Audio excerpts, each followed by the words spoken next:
Sometimes the greatest gifts come wrapped in our worst fears. What would you do if you found a wounded stranger and 3 starving children on your doorstep during the worst storm of the year? Most people would call the authorities and walk away. But Marcus Williams made a different choice, one that would transform not just their lives, but his own in ways he never imagined possible. This is the true story of how one act of compassion in the mountains of Colorado changed everything. Before we jump back in, tell us where you're tuning in from, and if this story touches you, make sure you're subscribed, because tomorrow I've saved something extra special for you. The October wind carved through the Rocky Mountain pines like a blade-seeking bone. It wasn't the gentle autumn breeze that tourists came to admire. This was something primal, angry, carrying the promise of an early winter that would arrive with teeth bared. The forecast had called for light snow, maybe an inch or 2. Instead, nature delivered a storm that would be remembered for decades. Marcus Williams pulled his thick flannel jacket tighter as he stepped onto the wraparound porch of his cabin. The structure sat perched on a ridge overlooking the Salmon River Valley, 30 miles from the nearest town of Cedar Falls, Colorado. He'd built this place with his own hands 15 years ago, back when he still believed in permanence. When Sarah was alive, and they'd planned to fill these rooms with the laughter of children who never came. The cabin was modest, but solid too. Bedrooms, a great room with a stone fireplace that could heat the entire space, and a kitchen Sarah had designed with windows facing east to catch the morning light. She'd never seen those windows frame a sunrise. Cancer had claimed her 3 winters ago, leaving Marcus alone with his grief and the echo of dreams that felt too painful to abandon, too impossible to pursue. He checked his watch, 4:47 p.m.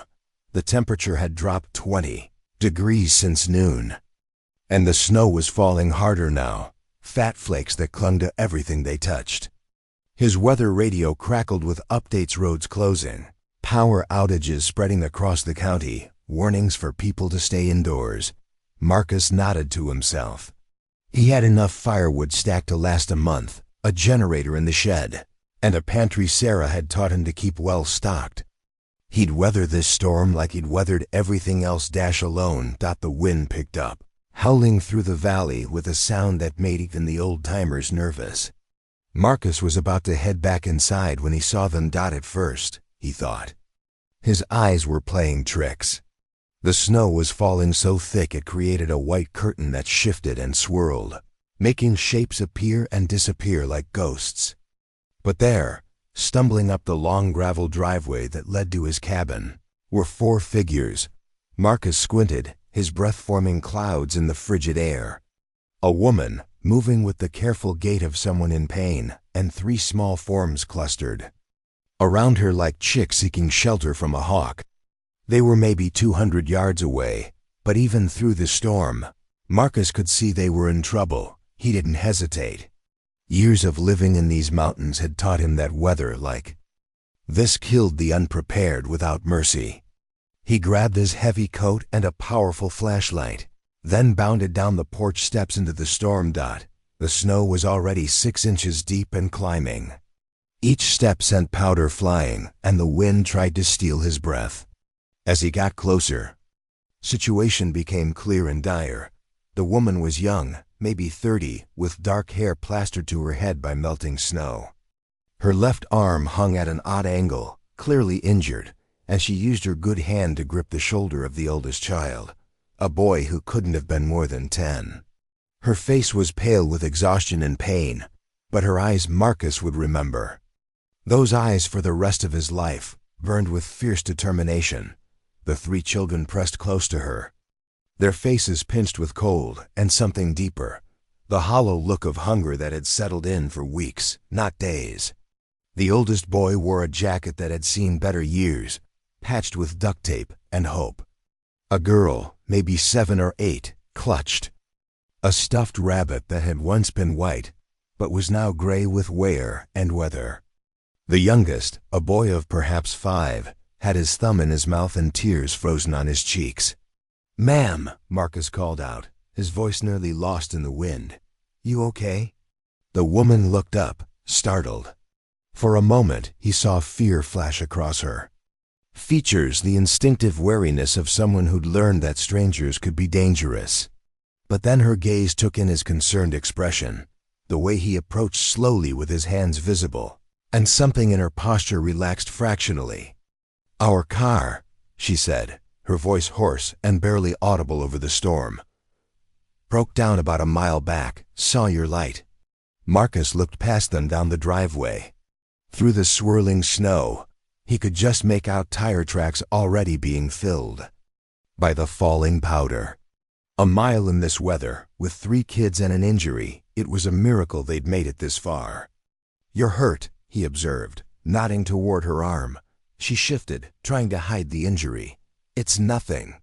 Just need to use your phone, if you don't mind. Call for help." Marcus almost smiled despite the circumstances. Cell towers were down. They always went down first in storms like this. The landlines would be next, if they weren't already gone. But he didn't say any of that. Instead, he looked at the 3 children, their lips blue with cold, their small bodies shivering uncontrollably. "Let's get you folks inside first," he said. "Warm you up, then we'll figure out the rest." The woman hesitated, and Marcus understood. He was a stranger, a man alone in the wilderness, and she had 3 children to protect. Every maternal instinct was probably screaming warnings. But the wind chose that moment to gust harder, nearly knocking the youngest boy off his feet, and the decision was made for her. "Thank you," she whispered. Marcus scooped up the youngest child without asking. The boy was light, too light, and barely conscious from cold and exhaustion. The older boy tried to help his mother, but Marcus could see the kid was struggling just to stay upright himself. "What's your name, son?" Marcus asked as they trudged toward the cabin. "Tommy," the boy replied, his teeth chattering. "That's Emma." He pointed to his sister. "And this is Jake." He indicated the child Marcus was carrying. "I'm Marcus, and your mom?" The woman answered herself. Rachel Morrison." They made it to the porch just as the wind reached what felt like hurricane force. Marcus fumbled with the door, balancing Jake while digging for his keys. The cabin's warmth hit them like a physical presence as they stumbled inside, and Marcus heard Rachel let out a small sob of relief that the great room was exactly what they needed. The fireplace cast dancing shadows on log walls, and the temperature was a blessed contrast to the hell they'd just escaped. Marcus set Jake down on the couch, then quickly moved to soak the fire higher. "There are blankets in that chest," he told Tommy, pointing to an old cedar trunk Sarah had restored. "Get your brother and sister wrapped up." Tommy moved with the efficiency of a child who'd learned to be responsible beyond his years. He pulled out thick quilts and began tucking them around his siblings, murmuring reassurances that broke Marcus's heart. These weren't ordinary kids. They'd been taking care of each other for a while now. Rachel stood in the doorway, dripping melted snow onto the hardwood floor, her good hand pressed against her injured arm. In the firelight, Marcus could see the full extent of her situation. Her clothes were worn but clean, patched in several places. Her boots had holes that had been sealed with duct tape.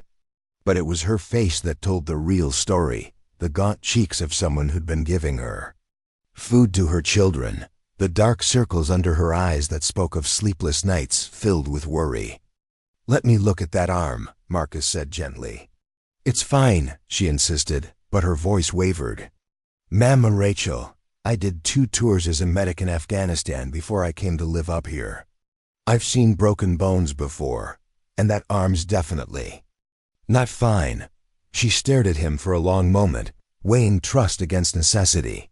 Finally she nodded. Marcus guided her to a chair near the fire and carefully helped her out of her damp jacket. Her left forearm was swollen and discolored, but when he gently examined it, he was relieved to find it was likely a bad sprain rather than a break. "How'd this happen?" he asked as he retrieved his first aid kit from the kitchen. "Slipped on some ice yesterday," Rachel said. watching him work with wary eyes, was trying to change a flat tire. Yesterday, they'd been stranded for more than 24 hours before attempting that walk in the blizzard. Marcus wrapped her arm carefully, fashioning a sling from a dish towel. "That should help," he said. "You'll need an X-ray when the weather clears, but I don't think anything's broken." "Thank you." The words were barely a whisper, but they carried weight. Marcus looked around the room. Tommy had gotten his siblings bundled up, and Emma was already falling asleep against her older brother's shoulder, still clutching her rabbit. Jake had curled into a ball on the couch, his thumb back in his mouth. They all looked exhausted in the way that went deeper than just being tired. This was the bone-deep weariness of people who'd been running on empty for too long. "When's the last time you all ate?" Marcus asked. Rachel's cheeks flushed. "We had some crackers this morning." Crackers. For 3 kids and an injured woman facing a blizzard. Marcus felt something tighten in his chest, anger at whatever circumstances had brought them to this point, and a fierce protective instinct that surprised him with its intensity. "Well," he said, standing up, "let's fix that right now." He went to the kitchen and began pulling ingredients from the well-stocked pantry Sarah had insisted on maintaining. Chicken soup seemed right, something warm and nourishing that would go easy on stomachs that had been empty too long. As he worked, he could hear Rachel speaking quietly to Tommy, probably trying to explain their situation, trying to reassure him that everything would be okay. The storm outside had intensified, rattling the windows and making the cabin creak like a ship at sea. Marcus turned on his battery-powered radio and confirmed what he'd already suspected. This was going to be a multi-day event. Roads were impassable, power was out across 3 counties, and rescue services were overwhelmed with emergency calls. They were snowed in, probably for at least 48 hours, maybe longer. When he brought bowls of soup to the great room, he found the children awake and alert, drawn by the smell of real food. They ate with the careful speed of people who'd learned not to waste anything, and Marcus had to stop himself from staring at how thin they all were. "This is really good," Emma said softly, the first words he'd heard her speak. Her voice was sweet and small, and she looked at him with huge brown eyes that seemed too old for her face. "Thank you, sweetie," Marcus replied. "There's plenty more where that came from." As they ate, he learned more of their story, though Rachel was careful not to share too much. They'd been traveling from Kansas to Seattle, where Rachel hoped to find work. Their old car had been giving them trouble for weeks, breaking down repeatedly. They'd spent their last money on repairs in Denver. Then the car had died completely just outside Cedar Falls. They'd spent 1 night in the car, then tried to walk to town when the storm hit. That's when Rachel had fallen and injured her arm. They'd taken shelter in an abandoned barn for another night, surviving on the few snacks they had left, before deciding to try again this morning when they saw the smoke from Marcus's chimney. In the distance, it was a story Marcus had heard variations of before: good people, hit by bad luck, making hard choices, doing whatever it took to survive. What made this different was the way Rachel kept one protective hand always in contact with at least one of her children. The way Tommy instinctively positioned himself between Marcus and his siblings. The way little Jake wouldn't let go of his mother's shirt. These weren't just people in trouble. They were a family, bonded by something stronger than blood, by the shared experience of having only each other in a world that had shown them little kindness. As the evening wore on and the storm continued to rage, Marcus found himself watching them with growing fascination. Despite their exhaustion, despite their obvious hardships, there was something unbreakable about the bonds between them. Rachel would catch Tommy's eye and smile, just slightly, and the boy would relax. Emma would whisper something that made Jake giggle, and for a moment they were just normal kids, not refugees from some personal disaster. When it came time to figure out sleeping arrangements, Marcus offered his bed to Rachel and suggested the kids could share the guest room. But Tommy spoke up, his voice firm despite his youth. "We stay together," he said, "always." Rachel's eyes filled with tears. She quickly blinked away. "The couch is fine," she said. "We don't want to be any trouble." "No trouble at all," Marcus assured her, though something in Tommy's declaration, the absolute certainty that they would not be separated, made him wonder what they'd been through before ending up on his doorstep.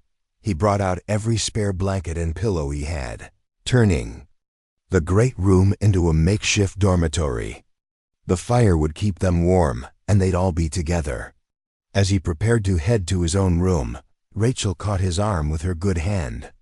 "I need you to know," she said quietly, her voice intense, "we're not looking for charity. As soon as the weather clears, we'll be on our way. I'll find a way to pay you back for your kindness."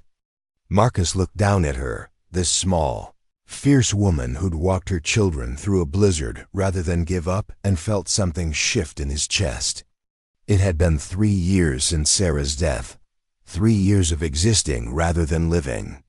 3 years of silence in a home built for laughter.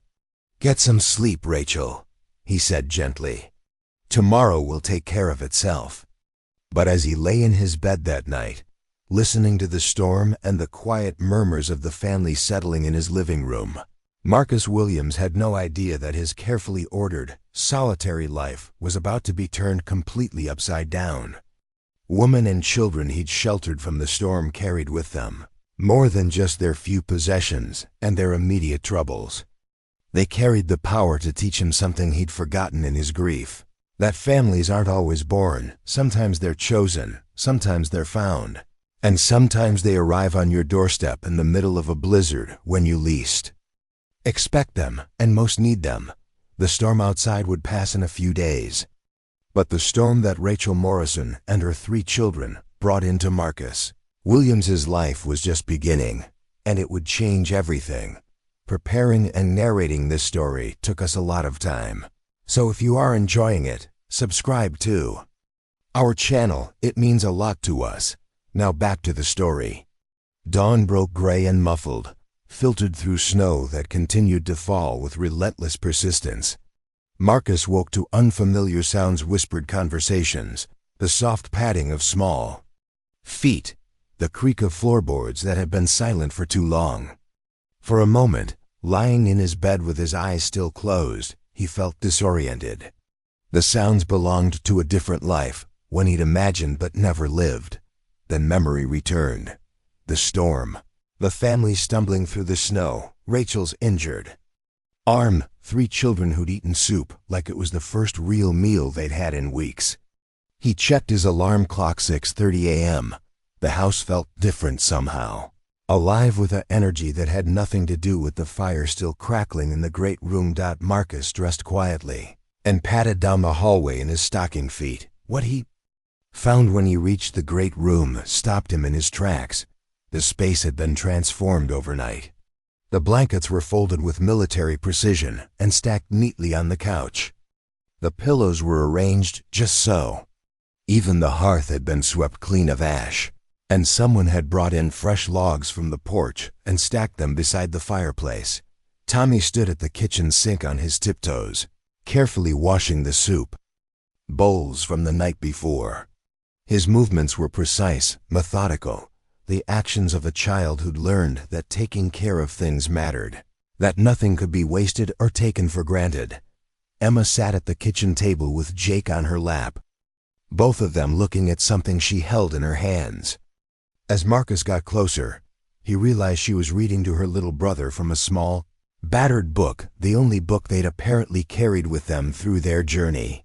"Where the wild things are," she read in her soft, clear voice, pointing to the pictures. As Jake listened with rapt attention, Rachel stood by the window, her injured arm still in the makeshift sling, gazing out at the snow that showed no signs of stopping. Even from behind, Marcus could see the tension in her shoulders, the way she held herself like someone expecting bad news. "Morning," Marcus said quietly, not wanting to startle anyone. Rachel turned and he saw that she'd braided her dark hair. back and somehow managed to make her worn clothes look neat and presentable. "Good morning," she replied. "I hope we didn't wake you." "Not at all." Marcus looked around at the transformed space. "You didn't have to clean up." Tommy turned from the sink, his young face serious. "Mom says we always leave a place better than we found it." "That's a good rule," Marcus agreed, struck by the boy's earnestness. At 10 years old, Tommy carried himself with a gravity that suggested he'd been forced to grow up faster than any child should. "I was about to make coffee," Marcus continued. "Anyone want some hot chocolate?"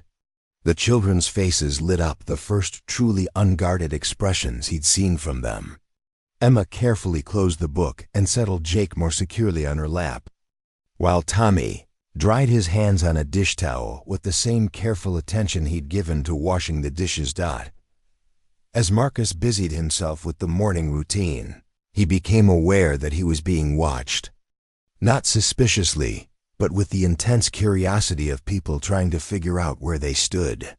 Tommy observed how Marcus measured the coffee, as if memorizing the process. Emma studied the way he moved around the kitchen, noting where things were kept.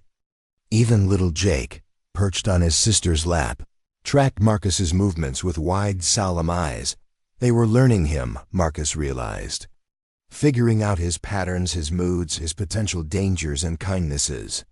It was survival behavior, the kind of adaptation that came from never knowing how long you'd be anywhere, or whether the next adult would be helpful or harmful. The thought made his chest tight with an emotion he couldn't quite name. "How's the arm this morning?" he asked Rachel as he handed her a steaming mug of coffee. She flexed her fingers experimentally, wincing slightly. "Better. Thank you for this." She gestured with her good hand to encompass the warm kitchen. The hot coffee, the sense of safety, for all of this. "How long has it been?" Marcus asked gently. "Since you've had a place to just be." Rachel's composure cracked for just a moment. She glanced at the children, then back at Marcus. "A while," she said simply. Marcus nodded, understanding that some stories took time to tell.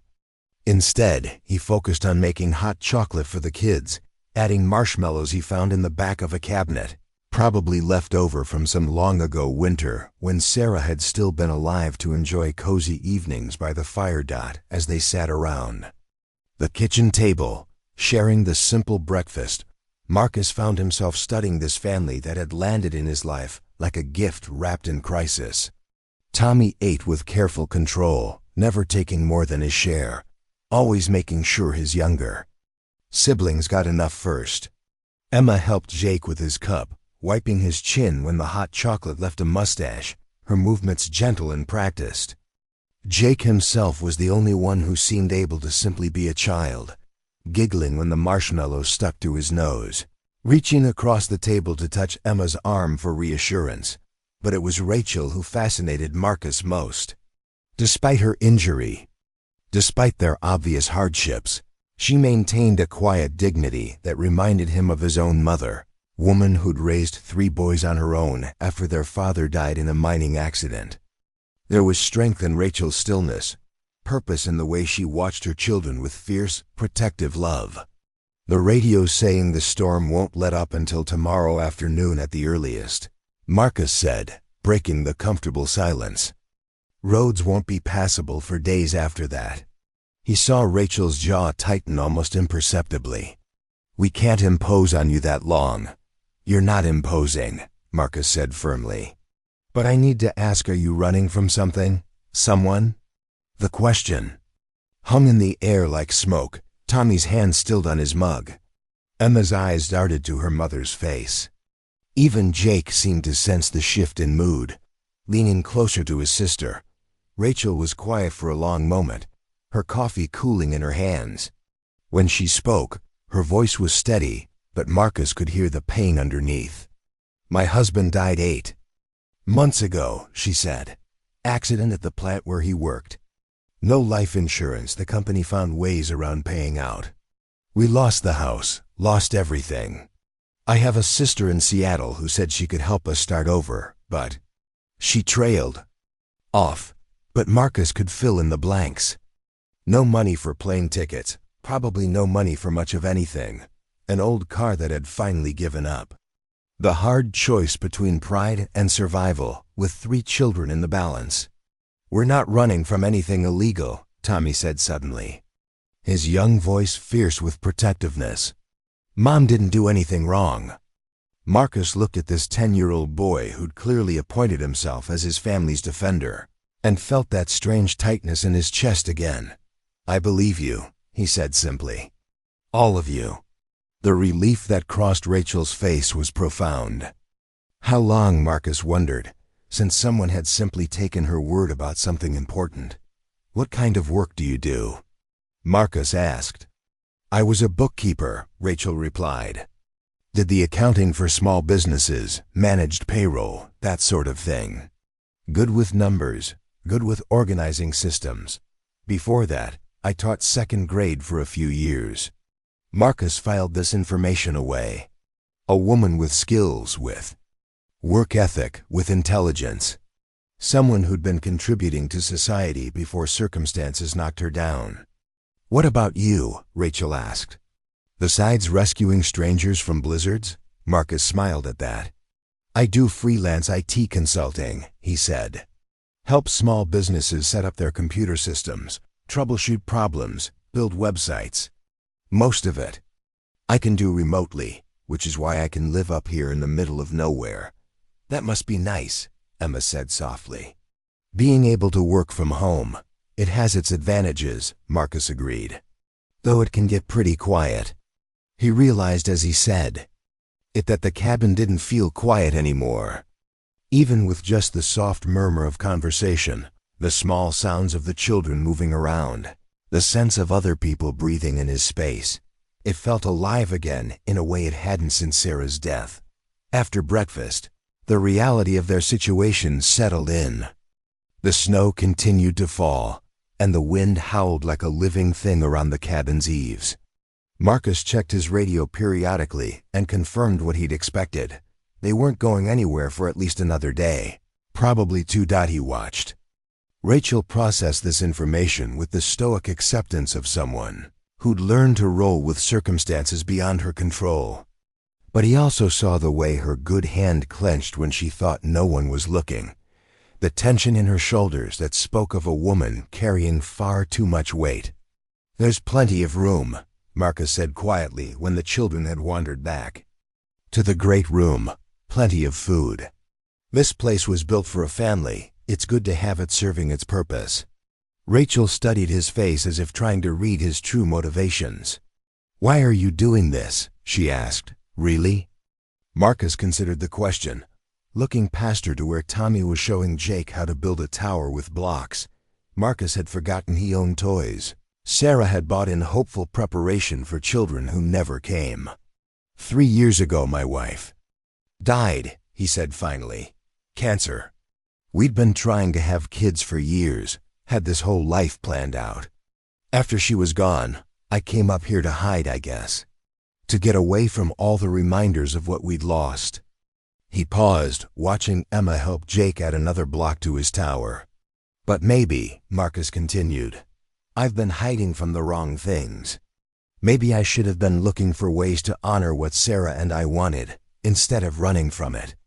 Rachel was quiet for a moment. "I'm not looking for someone to rescue us," she said carefully.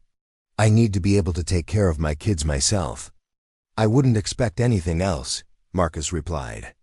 "Strong women don't stop being strong just because they accept help when they need it." Something shifted in Rachel's expression, surprise, maybe, or recognition. How long since someone had acknowledged her strength instead of her vulnerability? The rest of the morning passed in a rhythm that felt surprisingly natural. Marcus worked at his computer, handling client emails and troubleshooting a server problem for a company in Denver. Rachel, despite her injured arm, found ways to help organizing his chaotic filing system with the precision of someone trained in accounting, making suggestions for more efficient ways to track his business expenses. The children entertained themselves with a combination of quiet games and exploration.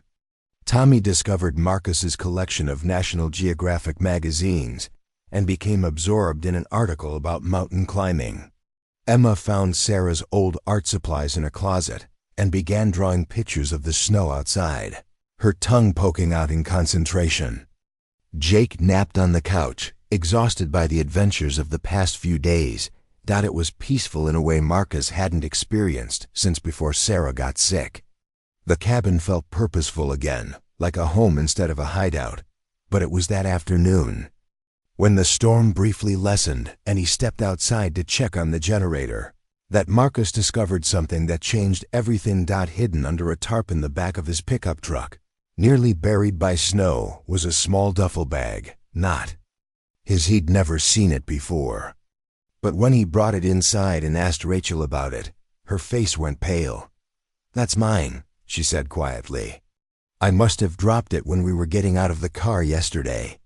"What's in it?" Marcus asked, though he could tell from her expression that whatever it was important. Rachel hesitated, glancing at the children. Tommy looked up from his magazine, alert to his mother's change in tone. "Our papers," she said finally. "Birth certificates, social security cards, my nursing certification, school records. Everything we have left to prove who we are." Marcus understood immediately. Without those documents, they were ghosts, unable to enroll the kids in school, unable to apply for jobs, unable to access services that might help them rebuild their lives. In Rachel's world, that bag represented not just identity but hope itself. "Well," Marcus said, setting the bag on the kitchen counter, "good thing it found its way here." But as Rachel clutched the bag to her chest with her good arm, tears streaming down her face, Marcus realized he'd stumbled onto something much bigger than a family stranded by a storm. These weren't just people passing through his life. They were people who'd lost everything except each other. People who'd been carrying the weight of the world on their shoulders. And for the first time since Sarah's death, Marcus Williams felt like he might have found something worth fighting for. The third day brought an unexpected quiet to the storm. The wind still moaned through the pines, but softer now, like it was running out of breath.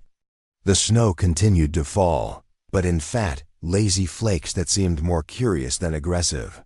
Marcus stood at the kitchen window, coffee mug in hand, watching the white world beyond and marveling at how much his perspective had changed in just 72 hours. Behind him, the cabin hummed with life. Emma sat at the kitchen table, helping Jake eat his oatmeal while quietly singing a song. Marcus didn't recognize something about sunshine and butterflies that made Jake giggle between spoonfuls. Tommy had claimed a spot near the fireplace, where he was teaching himself to whittle with one of Marcus's old pocket knives, his tongue poking out in concentration as he worked on what looked like it might become a bird. Rachel moved through the kitchen with the efficient grace of someone comfortable in domestic spaces, her injured arm much improved, but still careful in its movements. She'd taken over breakfast duties without asking, and Marcus found he didn't mind. There was something deeply satisfying about watching someone else care for his space with the same attention Sarah once had. "The radio says the main highways might open tomorrow," Marcus said, though he wasn't sure why the words felt heavy in his mouth. Rachel paused in her stirring of the oatmeal pot. "That's good news," she said, but her tone suggested she found it anything but. Tommy looked up from his whittling. "Does that mean we have to leave?" The question hung in the air like smoke from the fireplace. Marcus found himself looking at each of them in turn, this family that had somehow rearranged themselves into the empty spaces of his life like they belonged there. "Not until you're ready," Marcus said carefully. "Not until you have somewhere safe to go." "We have somewhere to go," Rachel said quickly, but there was something brittle in her voice. "My sister in Seattle, she's expecting us." Marcus nodded, but he'd caught the hesitation in her tone. Over the past 3 days, he'd noticed that Rachel talked about her sister's invitation in the past tense, like something that might have expired, while they were struggling to survive on the road. "When's the last time you talked to her?" he asked gently, Rachel's stirring became more vigorous. It's been a while. Since before we left Kansas, but she said we were welcome any time. Marcus exchanged a glance with Tommy, whose expression suggested the boy had his own doubts about their Seattle plans.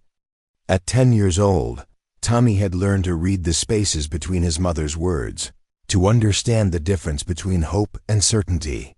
Maybe we should try calling her, Marcus suggested, when the phone lines are working again. Maybe. Rachel agreed, but she didn't meet his eyes. The morning progressed with the comfortable rhythm they'd developed over the past few days. Marcus worked on a website design for a client in Colorado Springs, while Rachel organized his chaotic home office with the systematic precision of a trained bookkeeper. She'd already transformed his filing system and created a simple tracking spreadsheet for his business expenses that would save him hours during tax season. "You don't have to do all this," Marcus said, gesturing at the neat stacks of invoices and the labeled folders she'd created. "I need to feel useful," Rachel replied, not looking up from her work. "I need to contribute something," Marcus understood. After months of having everything happen to her, Rachel needed to feel like she had some agency, some ability to give back. It was pride, but the healthy kind that kept people whole, even when circumstances tried to break them. It was Emma who broke the morning's peaceful routine with an unexpected question. "Marcus," she said, looking up from the picture she was drawing, "why don't you have any kids?" The question hit Marcus like cold air rushing through an open door. He felt Rachel go still at the desk, sensed Tommy's attention shift from his whittling to the conversation. "Emma," Rachel said quietly, "that's not a polite question to ask." "It's okay," Marcus said, though his throat felt tight. He looked at this 7-year-old girl with her serious brown eyes and her gentle way of caring for her little brother, and decided she deserved an honest answer. "My wife and I wanted children very much," he said carefully. "We tried for years to have a baby, but it just never happened for us. And then Sarah got sick, and ... He trailed off, but Emma nodded solemnly, as if she understood more about loss than any 7-year-old should. "That's sad," she said simply. "You would be a good daddy." The words hit Marcus harder than he'd expected. He had to excuse himself and step outside onto the porch, where the cold air helped him regain his composure. Through the window, he could see Rachel talking quietly to Emma, probably explaining why her innocent observation had affected him so deeply. When he came back inside, Jake was tugging on his pants leg with small, mittened hands. "Up," the 3-year-old demanded, raising his arms. Without thinking, Marcus scooped him up, settling the small boy on his hip. Jake immediately snuggled into his shoulder with the trusting abandonment that only very young children possess.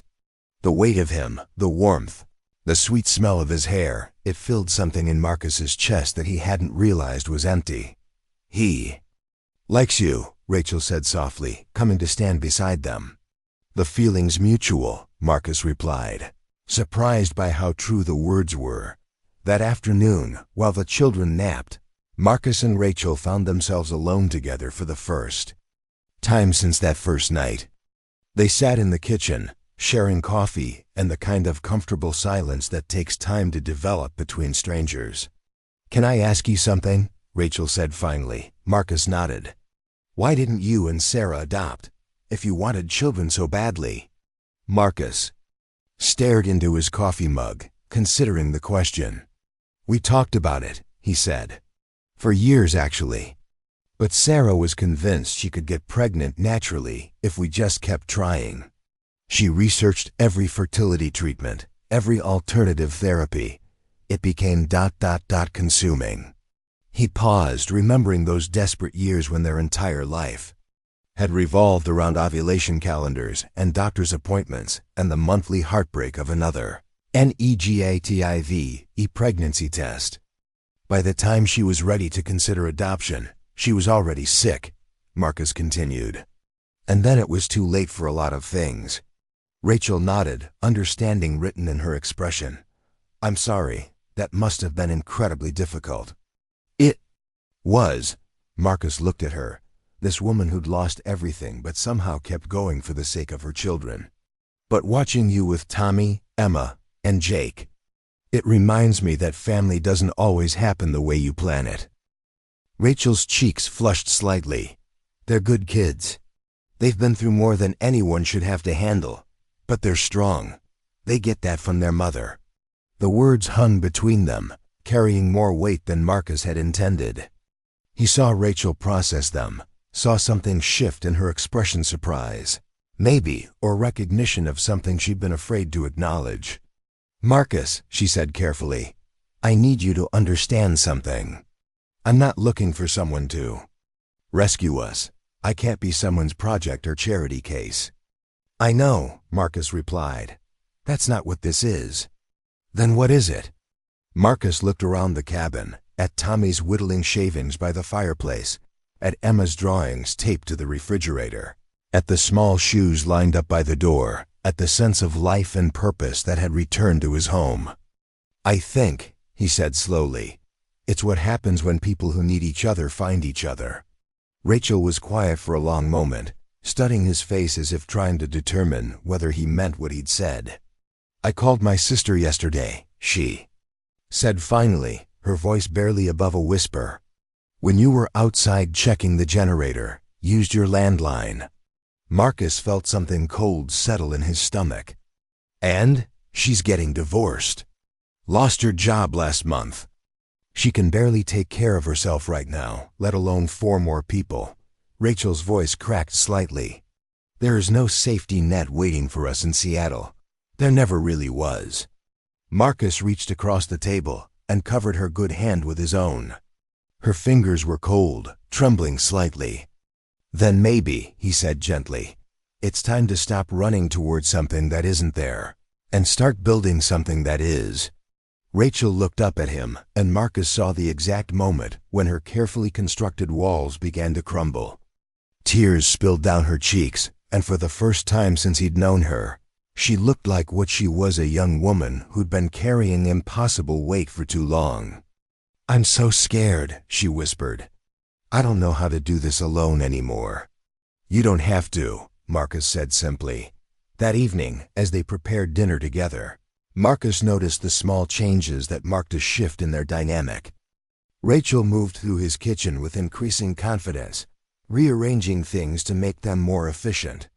Tommy asked Marcus to teach him how to use the wood splitter safely. Emma started a drawing of the cabin, including all 5 of them. Standing on the porch. Most tellingly, when it came time to set up the sleeping arrangements, Jake wandered over to Marcus and climbed onto his lap without hesitation. Story, the 3-year-old demanded, pointing at the bookshelf where Sarah's collection of children's books had sat untouched for 3 years. Marcus found himself reading Goodnight Moon to an audience of 3 children, with Rachel sitting nearby, mending a tear in Tommy's jacket with supplies she'd found in Sarah's old sewing basket. The scene felt so natural, so right, that Marcus had to pause between pages to catch his breath. Later, after the children were settled and the fire banked for the night, Marcus and Rachel stood together on the porch, looking out at this snow-covered world. The storm's ending, Rachel observed, watching the flakes fall more gently now. Yes, Marcus agreed. But that doesn't mean everything has to change. Rachel turned to look at him, and in the soft light from the cabin windows, Marcus saw not the desperate woman who'd stumbled through his door 3 days ago, but someone beginning to hope again. What are you suggesting? She asked. Marcus chose his words carefully. I'm suggesting that sometimes home isn't a place you're born into or a destination you're traveling toward. Sometimes it's something you build with people who understand what it means to start over. Rachel was quiet for a long moment, and Marcus could practically hear her thinking, weighing possibilities against fears, hope against the hard lessons experience had taught her. The children would need to go to school, she said finally. Cedar Falls has a good elementary school. The bus route comes right past the end of the driveway. I'd need to find work. There are 3 small businesses in town that could use a good bookkeeper. And I could use a business manager, someone to handle the administrative side while I focus on the technical work. Rachel looked at him sharply. I won't take charity. It's not charity if you're earning it. And believe me, you'd be earning it. I've been drowning in paperwork for 3 years. They stood in comfortable silence, watching the snow continue its gentle fall. Finally, Rachel spoke again. This is crazy, she said, but her tone suggested she was trying to convince herself. Rather than him. Maybe, Marcus agreed. But sometimes crazy is just another word for brave. As they went back inside, Marcus caught sight of Tommy watching from the window, his young face hopeful but guarded. The boy had learned not to count on good things lasting, but Marcus could see that he wanted to believe this time might be different.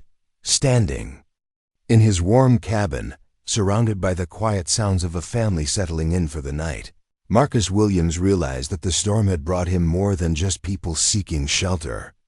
It had brought him the chance to become the person he'd always wanted to be, not just a man living in the shadow of loss, but someone capable of building something new from the ashes of what was gone.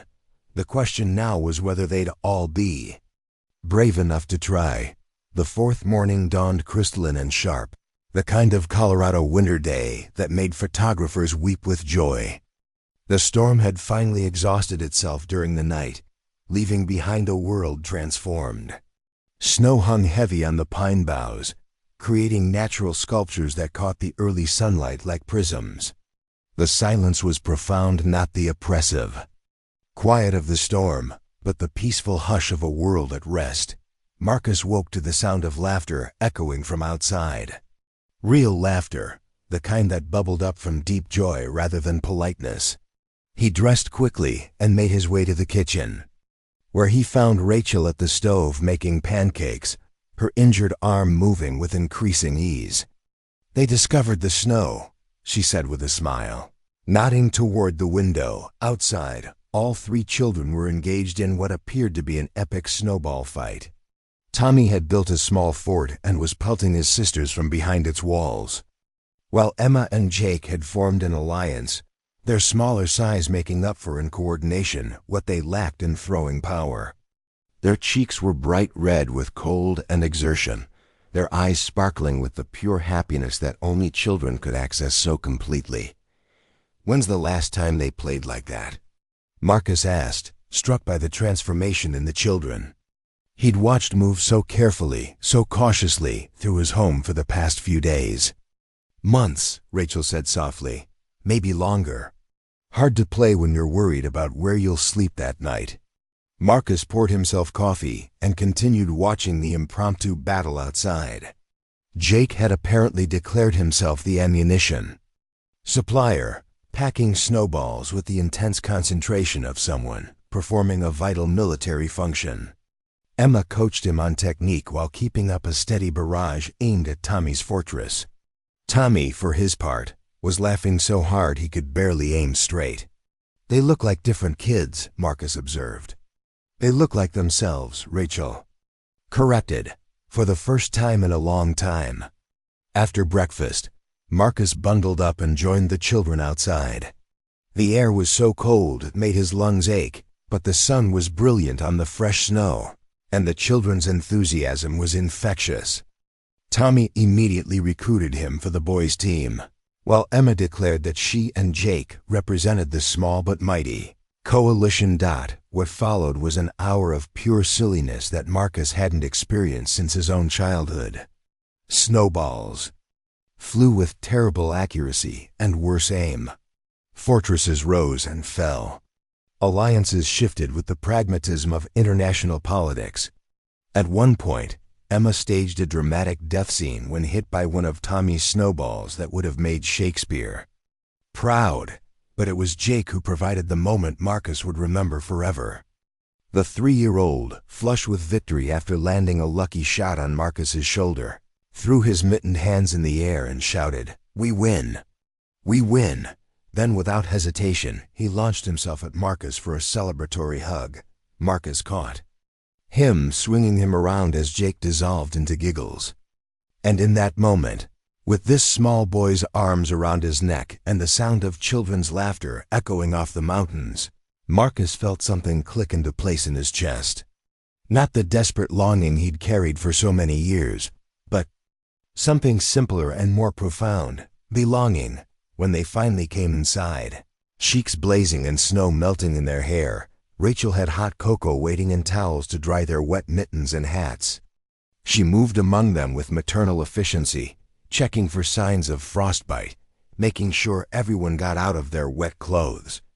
"Did you see me hit Tommy?" Jake demanded, bouncing on his toes with residual excitement. "I saw everything," Rachel assured him, ruffling his damp hair. "You were very brave out there." "Marcus taught me how to pack the snow tight," Emma added, holding up her mittens to demonstrate the technique. "He said the secret is not too much. Water, not too little." "Sounds like Marcus knows about snowballs," Rachel said, and there was something in her tone, warmth, maybe, or approval, that made Marcus's pulse quicken. The afternoon brought a different kind of reality check.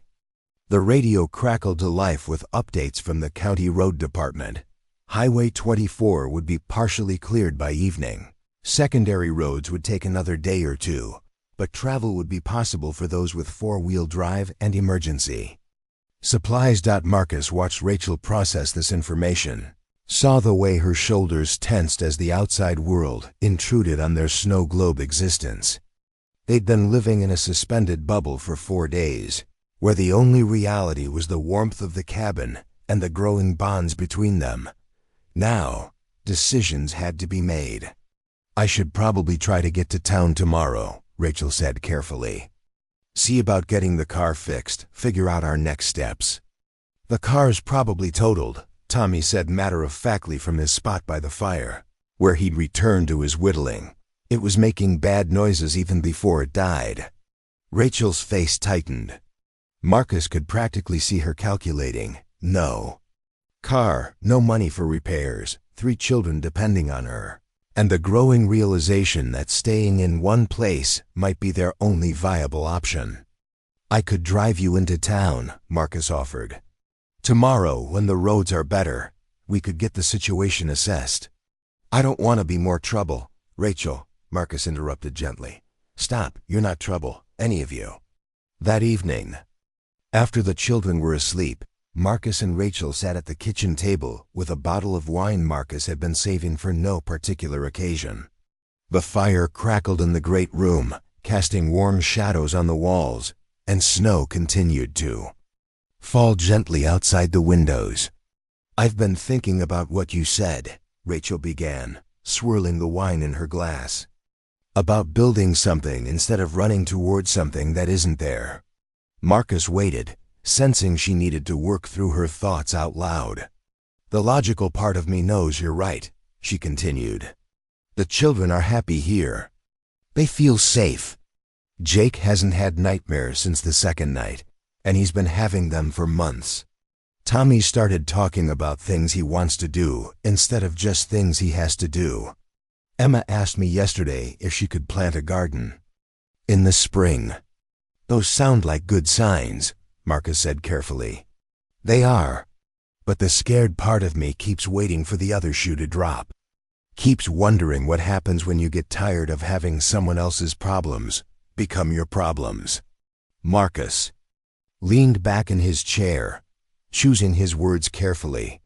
3 years ago, when Sarah was dying, I thought my life was over. Not just the life we'd planned together, but any possibility of the kind of life that meant something.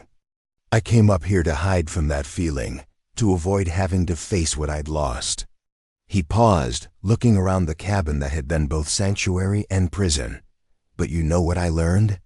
Hiding from loss doesn't make you safe from it.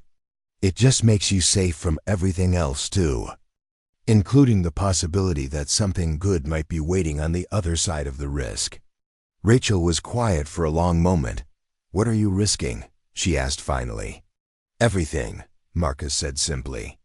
"My quiet life, my careful routines, my protected heart, the possibility that I might lose people I care about again, the chance that I might not be good enough at this, at being what you and the kids need.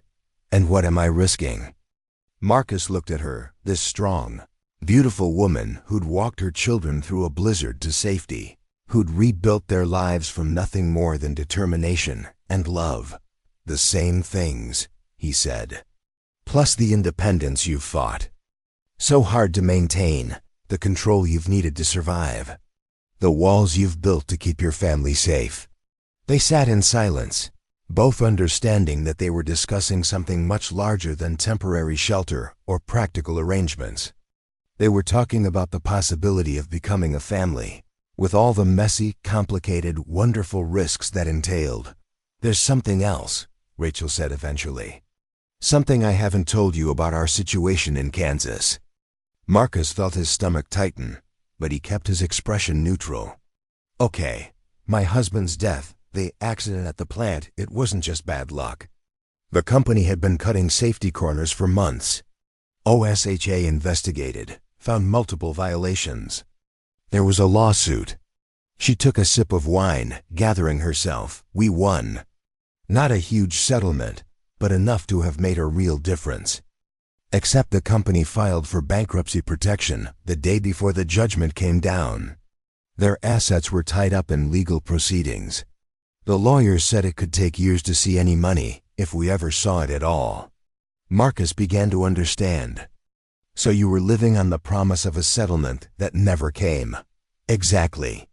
I kept thinking we just had to hold on a little longer, that the money would come through and we'd be okay. I used credit cards to keep us afloat, borrowed against the house. By the time I realized the settlement wasn't coming, we were already drowning. Rachel's voice grew quiet. I made so many bad decisions. Trusted the wrong people. Believed in outcomes that were never guaranteed. And now Tommy, Emma, and Jake are paying the price for my mistakes. Marcus reached across the table and took her hand. You were a woman who'd just lost her husband, trying to take care of 3 small children on your own. You made the best decisions you could with the information you had. Did I? Or did I let pride and hope make choices that logic should have made? Does it matter now? Marcus asked. You can't change what happened, but you can decide what happens next. Rachel looked at him with something that might have been hope warring with something that was definitely fear. What if I make the wrong choice again? What if I'm just trading one kind of dependence for another? What if you're not? Marcus countered.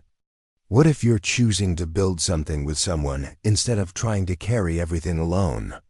They talked until nearly midnight, working through the practical questions that would need answers if they were going to make this leap. School, enrollment for the children, healthcare, Rachel's legal status as a business partner versus employee, living arrangements that respected both their needs for independence and their growing desire for connection. But underneath all the logistics was the deeper question neither of them quite dared to voice. Were they talking about a business arrangement between friends, or were they talking about something that looked very much like love? The next morning brought visitors. Marcus heard the rumble of a large truck coming up his driveway and looked out to see a county snowplow, followed by a pickup truck with emergency flashers. Welfare check, the driver called when Marcus stepped onto the porch. Got reports of people stranded up here during the storm. Behind him, Rachel appeared with the children clustered around her, all of them suddenly tense. Marcus understood immediately. To the outside world, this probably looked like an unusual situation that might need official attention. We're fine, Marcus said easily. Mrs. Morrison and her children took shelter here when their car broke down. Just waiting for the roads to clear so we can get her vehicle looked at. The county official, a man Marcus recognized from town, but didn't know well, looked past him to where Rachel stood with the children. Marcus saw the man take inventory. A woman with no wedding ring, 3 children who were obviously not Marcus's. A domestic scene that didn't fit conventional expectations. Ma'am, the official addressed Rachel directly. You and the children doing okay? Need any assistance getting back to where you're from? It was a reasonable question, professionally asked. But Marcus heard the subtext. Are you here willingly? Do you need help getting away from this situation? Rachel stepped forward, her chin lifted with the dignity Marcus had come to admire. We're doing very well, thank you. Mr. Williams has been extraordinarily kind to us during a difficult situation. And where are you folks headed? The official pressed gently. Marcus held his breath. This was the moment of truth, the first time. Rachel would have to publicly commit to a direction. Rachel looked at the official, then back at Marcus, then down at her children clustered around her. When she spoke, her voice was clear and steady. We're not entirely sure yet, she said, but we're in no hurry to leave. The children are safe and happy here, and Mr. Williams has offered to help us explore our options. It wasn't a declaration of permanent intent, but it wasn't a denial either. It was the careful answer of a woman keeping her possibilities open while protecting what mattered most. After the officials left, satisfied that no one was in distress, Rachel found Marcus on the porch. Thank you, she said, for not making me choose between honesty and privacy. Thank you, Marcus replied, for not choosing to leave just because it would be simpler. They stood together in the crisp morning air, watching the children build another snow fort, and both of them understood that they'd just passed some kind of test. Not just with the outside world, but with each other. The conversation about their future was far from over.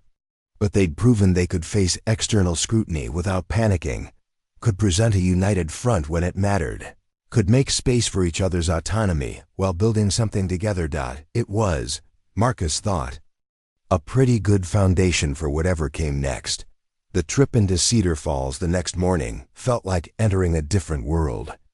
After 5 days cocooned in the mountain cabin, the small Colorado town seemed almost overwhelming with its plowed streets, open businesses, and people moving about their normal lives as if nothing extraordinary had happened. Marcus drove his pickup truck carefully down the winding mountain road, Rachel in the passenger seat, and all 3 children squeezed into the back seat, their faces pressed to the windows as they took in their first glimpse of what might become their new home. The town wasn't much to look at, a main street lined with practical businesses, a few restaurants, a small grocery store, and the kind of no-nonsense mountain architecture that prioritized function over form. But to eyes that had seen too much uncertainty, it looked like possibility. Their first stop was Henderson's Auto Repair, where Rachel's broken-down sedan had been towed. Bill Henderson, a weathered man in his 60s with grease under his fingernails and kindness in his eyes, delivered the verdict they'd all expected. "I'm sorry, ma'am," he said, wiping his hands on a rag as he walked them over to where the car sat in his lot. The engines seized up solid. Transmissions shot too. Even if we could fix the mechanical problems, the frame's got rust damage that makes it unsafe to drive. Rachel stared at the car that had carried her family across 2 states and finally given up just short of their destination. Marcus watched her face carefully, saw the moment when she stopped looking at a loss and started seeing it as a liberation. "What's it worth for scrap?" she asked practically. "Maybe 300-400. I've got a guy who'll take it off your hands. Give you cash today if you want." Rachel looked at Marcus, then back at Bill. "Do it."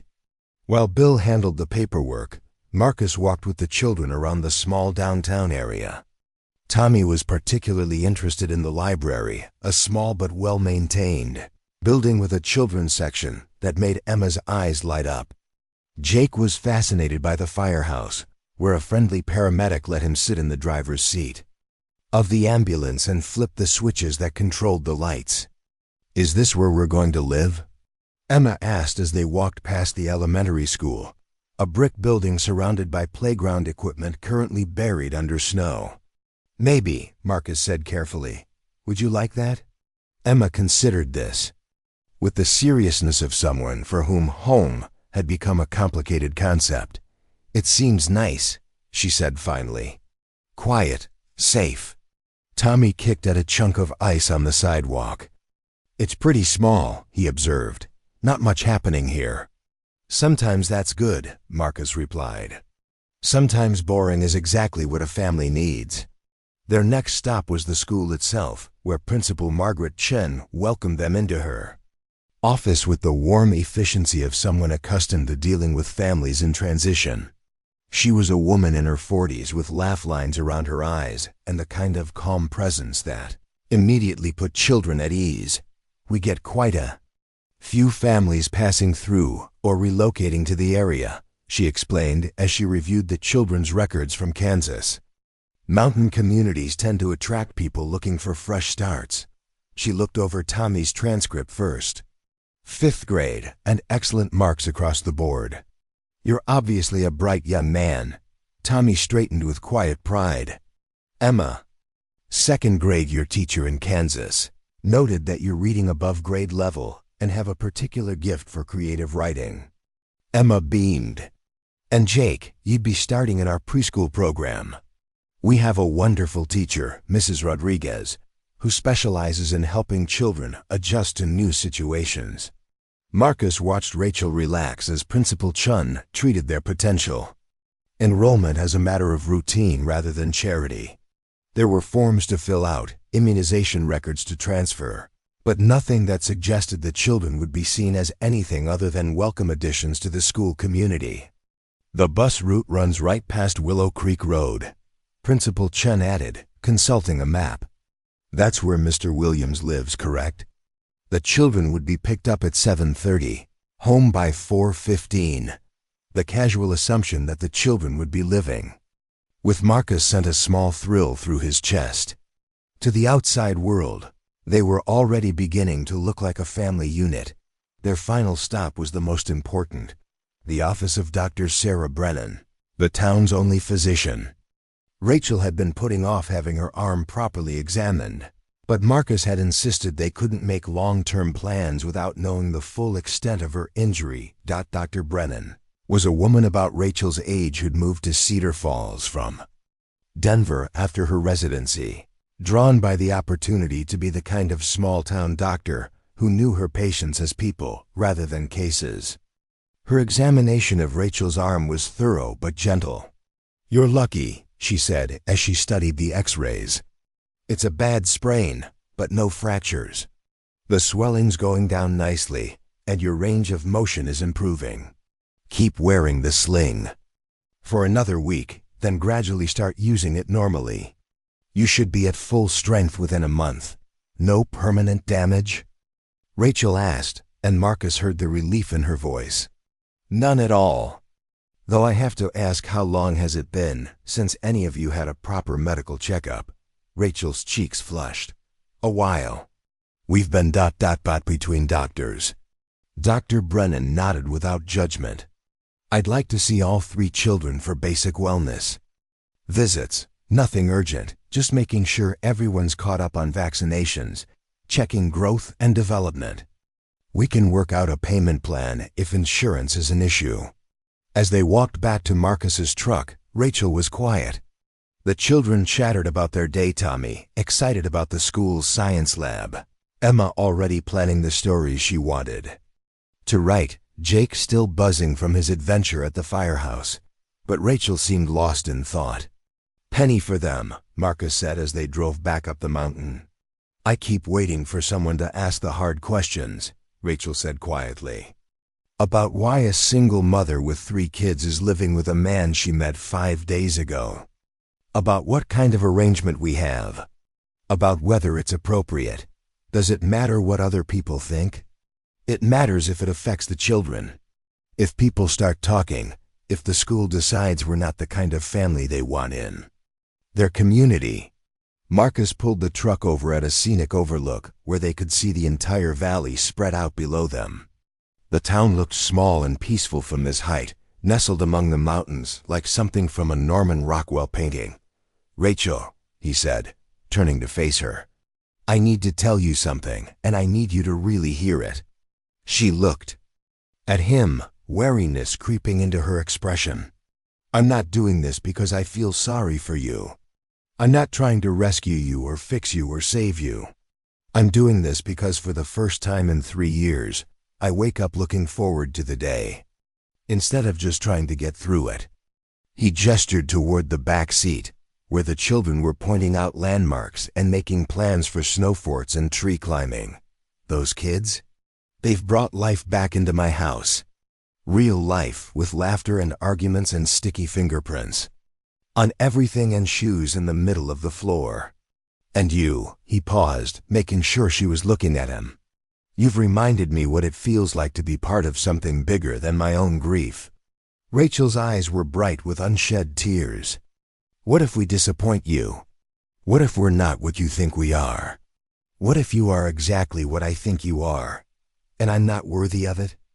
They sat in silence for a moment, watching their breath fog the windows while the children continued their animated conversation in the back seat.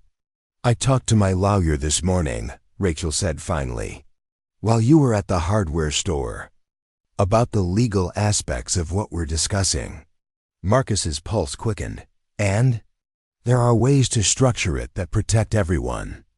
Business partnership agreements, cohabitation contracts that establish financial responsibilities and parental roles. Legal frameworks that make it official without making it ... complicated. Complicated how? Rachel took a deep breath. I'm not ready to get married again, Marcus. Maybe someday, but not now. I need time to figure out who I am when I'm not just trying to survive. And the children need time to adjust, to build relationships that aren't based on crisis or necessity. Marcus felt relief flood through him. I'm not asking you to marry me, Rachel. I'm asking you to build a life with me. Whatever shape that takes, whatever pace feels right for all of us. A partnership, Rachel said, testing the word.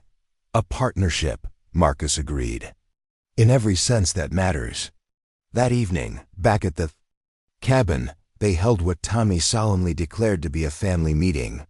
The children sat on the couch while Marcus and Rachel faced them from chairs pulled up from the kitchen table. We need to talk about what happens next, Rachel began. About whether we stay here in Colorado or continue on to Seattle. I want to stay, Emma said immediately. I like it here.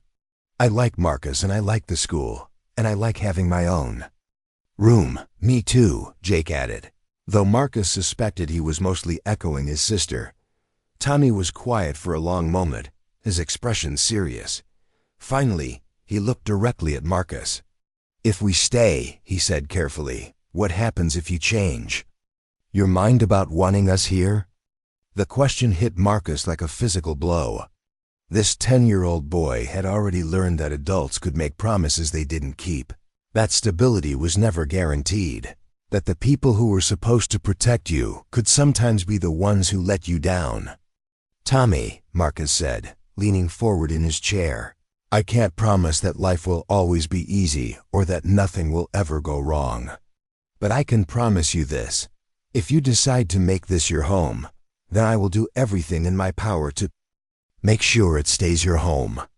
Not just until it's convenient or until it gets difficult, but for as long as you want it to be. Tommy studied his face with the intensity of someone who'd learned to read adults for signs of deception. Whatever he saw there seemed to satisfy him, because he nodded once and sat back. Then I want to stay too, he said simply. Rachel wiped away tears she didn't try to hide. Then it settled. We stay. The celebration was quiet but profound. Emma hugged everyone twice. Jake climbed into Marcus's lap and declared himself home. Tommy really smiled, for the first time since Marcus had known him. As they prepared for bed that night, Rachel found Marcus on the porch, looking out at the stars that seemed impossibly bright in the clear mountain air. Any regrets? She asked, joining him at the railing. Only one, Marcus said. I wish Sarah could have met you all. She would have loved watching Jake discover snow. She would have been charmed by Emma's stories. She would have been so proud of Tommy's strength.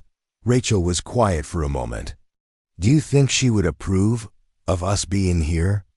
Marcus thought about the woman he'd loved, her fierce determination to create a family, her belief that love was something you chose to practice rather than something that simply happened to you.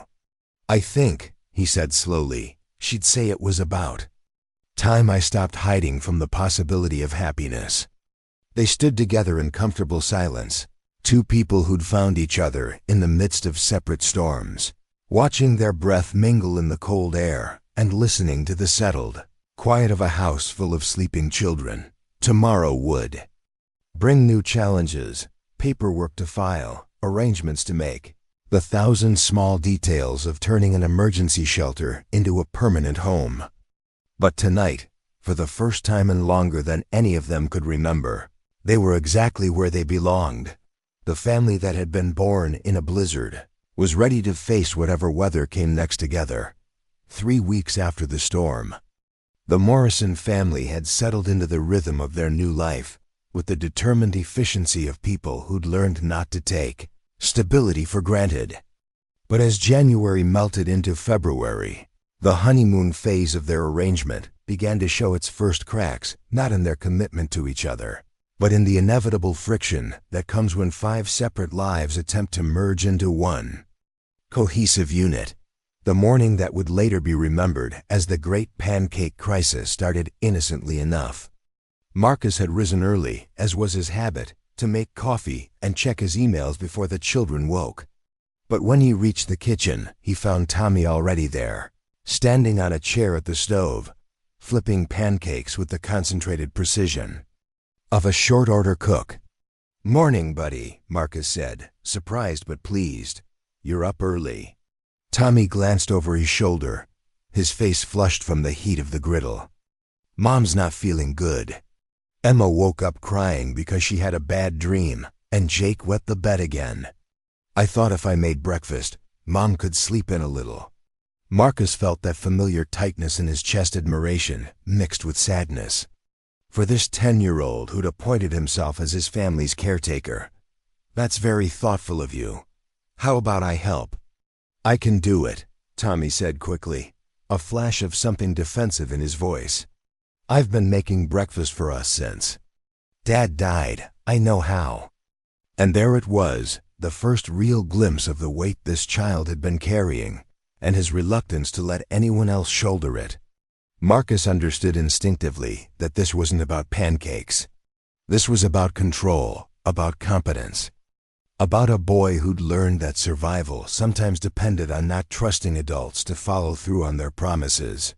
"I'm sure you do know how," Marcus said carefully, pouring himself coffee and leaning against the counter. "Mind if I watch?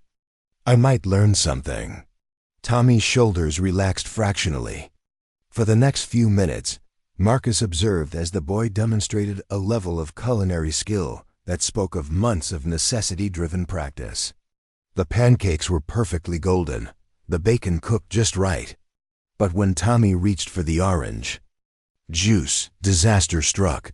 The pitcher slipped from his hands and shattered on the kitchen floor, sending glass and juice everywhere.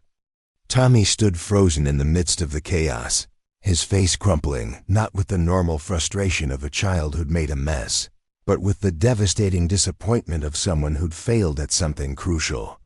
"I'm sorry," he whispered, tears starting to fall. "I'm so sorry. I was just trying to help.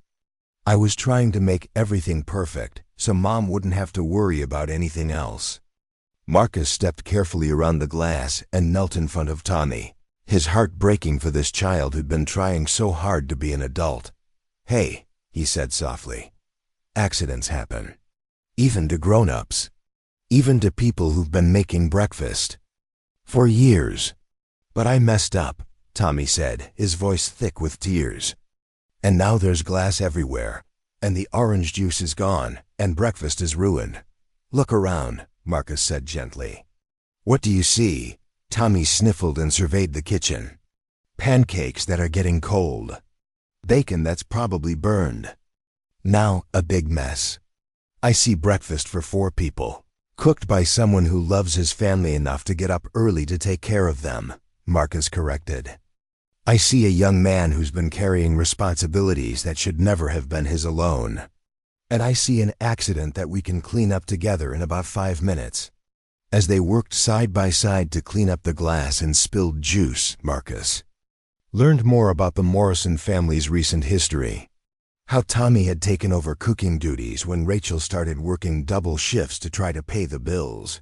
How he'd been the one to pack their belongings when they lost the house, carefully, organizing everything so his mother wouldn't have to face that particular heartbreak.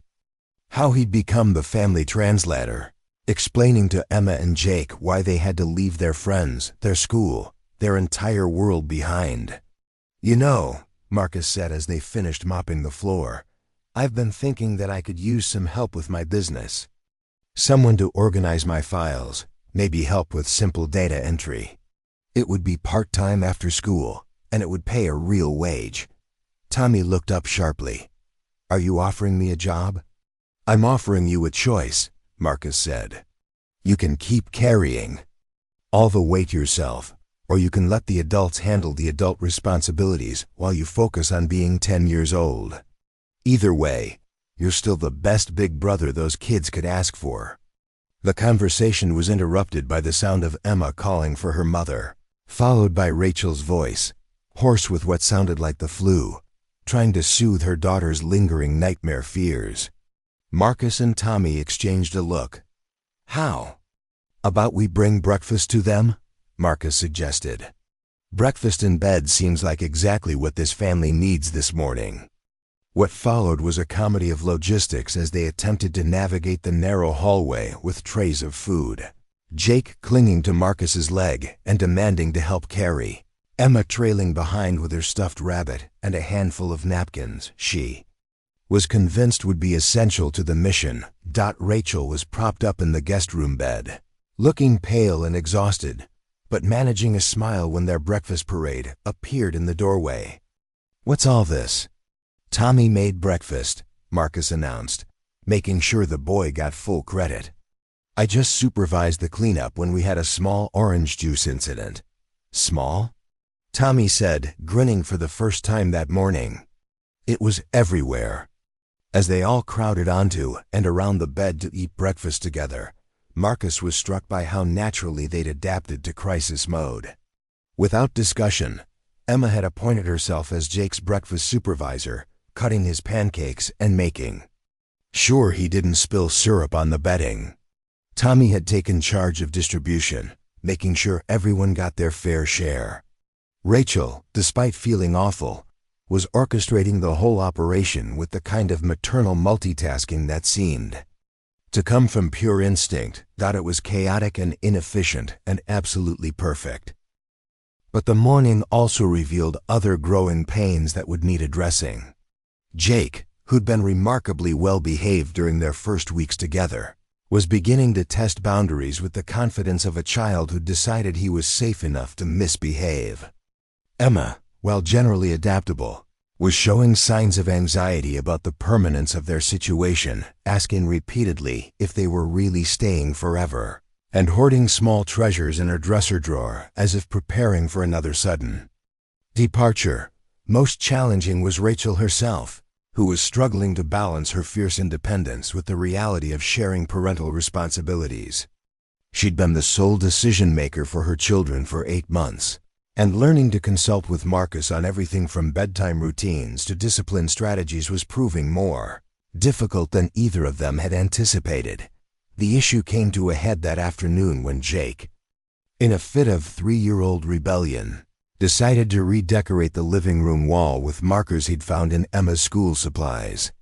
Rachel discovered the artwork and immediately launched into full disciplinary mode, her voice sharp with exhaustion and frustration. "Jacob Morrison, what do you think you're doing? Those markers are for Emma's homework, not for drawing on walls. You know better than this." Jake, sensing he was in real trouble, began to cry, not the manipulative tears of a child trying to avoid consequences, but the genuine distress of someone who'd acted impulsively and now felt genuinely sorry. Marcus, hearing the commotion from his office, appeared in the doorway just as Rachel was marching Jake toward what had become the designated timeout corner. He took in the situation, the colorful scribbles on the wall, Rachel's obvious stress, Jake's tears, and Emma and Tommy watching with the tense alertness of children who'd learned to read the warning signs of adult anger. "Rachel, he said quietly. "Can I talk to you for a minute?" The request clearly frustrated her. "I can handle this, Marcus. He's my son. I know he is. I'm not questioning your parenting. I'm just thinking that maybe we should handle it together." Rachel paused, Jake still crying in her arms, and Marcus could see her wrestling with impulses she'd developed out of necessity, the need to handle everything herself, the protective instinct that interpreted offers of help as challenges to her competence. "What are you suggesting?" she asked, her voice carefully controlled. "I'm suggesting that Jake probably isn't acting out because he's a bad kid.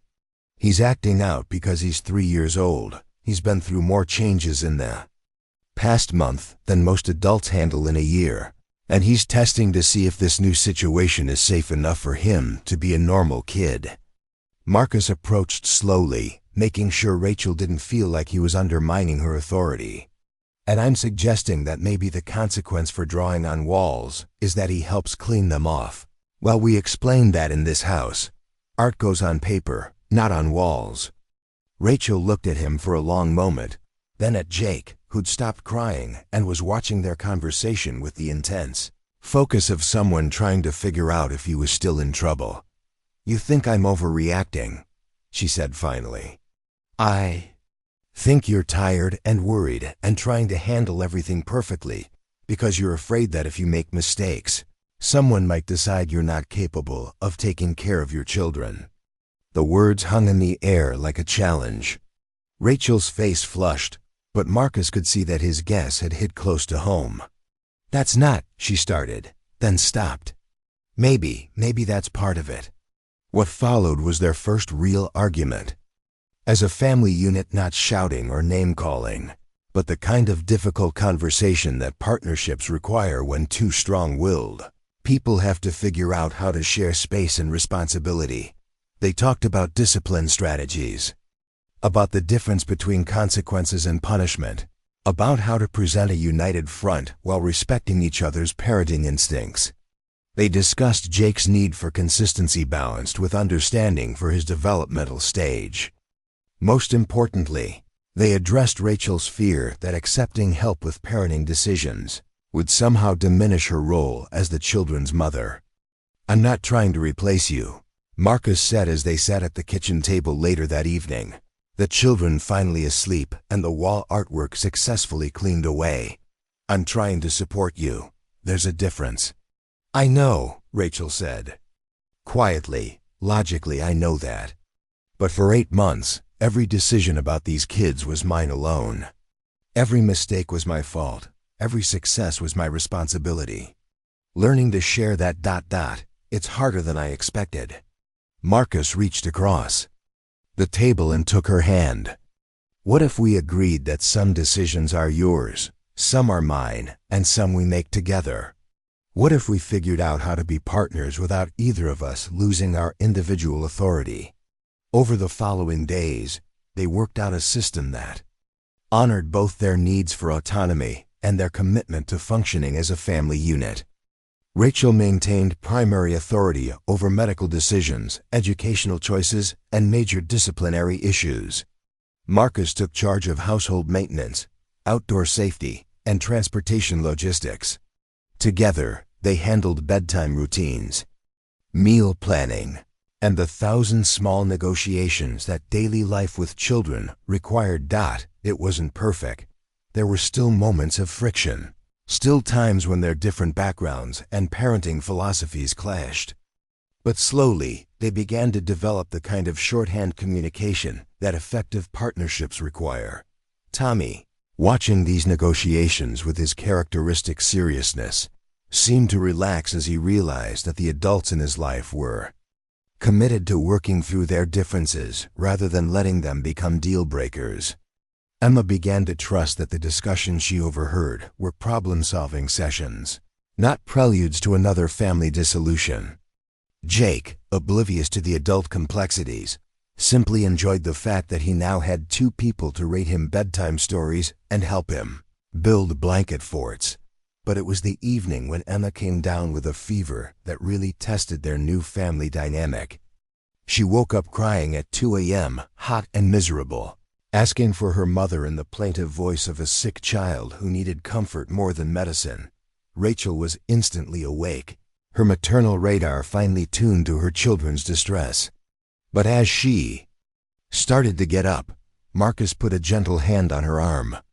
"I'll get the thermometer and children's Tylenol," he said quietly.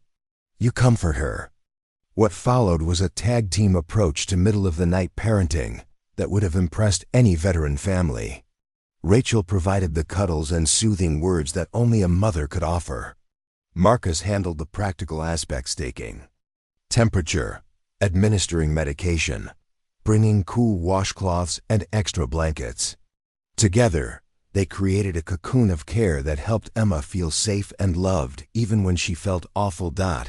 As they finally settled back into bed near dawn, Emma sleeping peacefully between them, Rachel turned to Marcus in the dim light. "Thank you," she whispered. "For what?" "For knowing that she needed both of us, but for letting me be her mom." Marcus understood.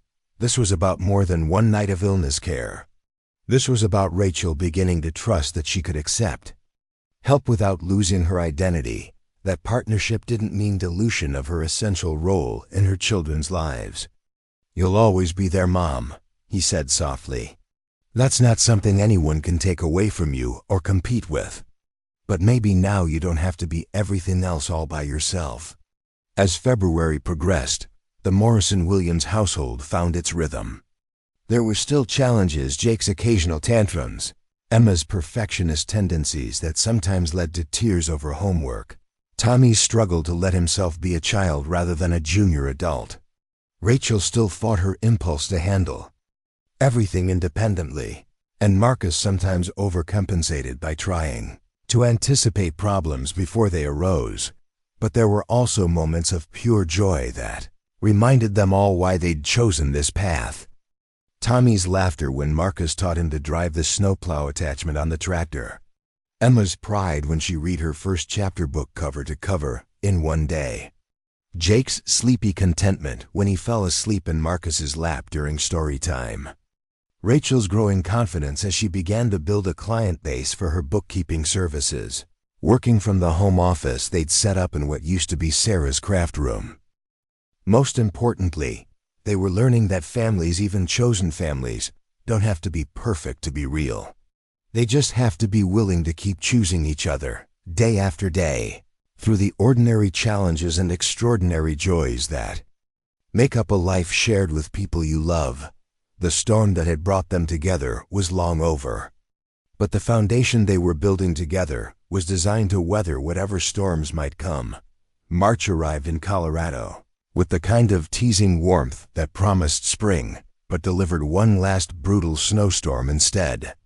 But for the Morrison-Williams household, the external weather was nothing compared to the unexpected storm that would test everything they'd built together. It started with a phone call on a Tuesday morning.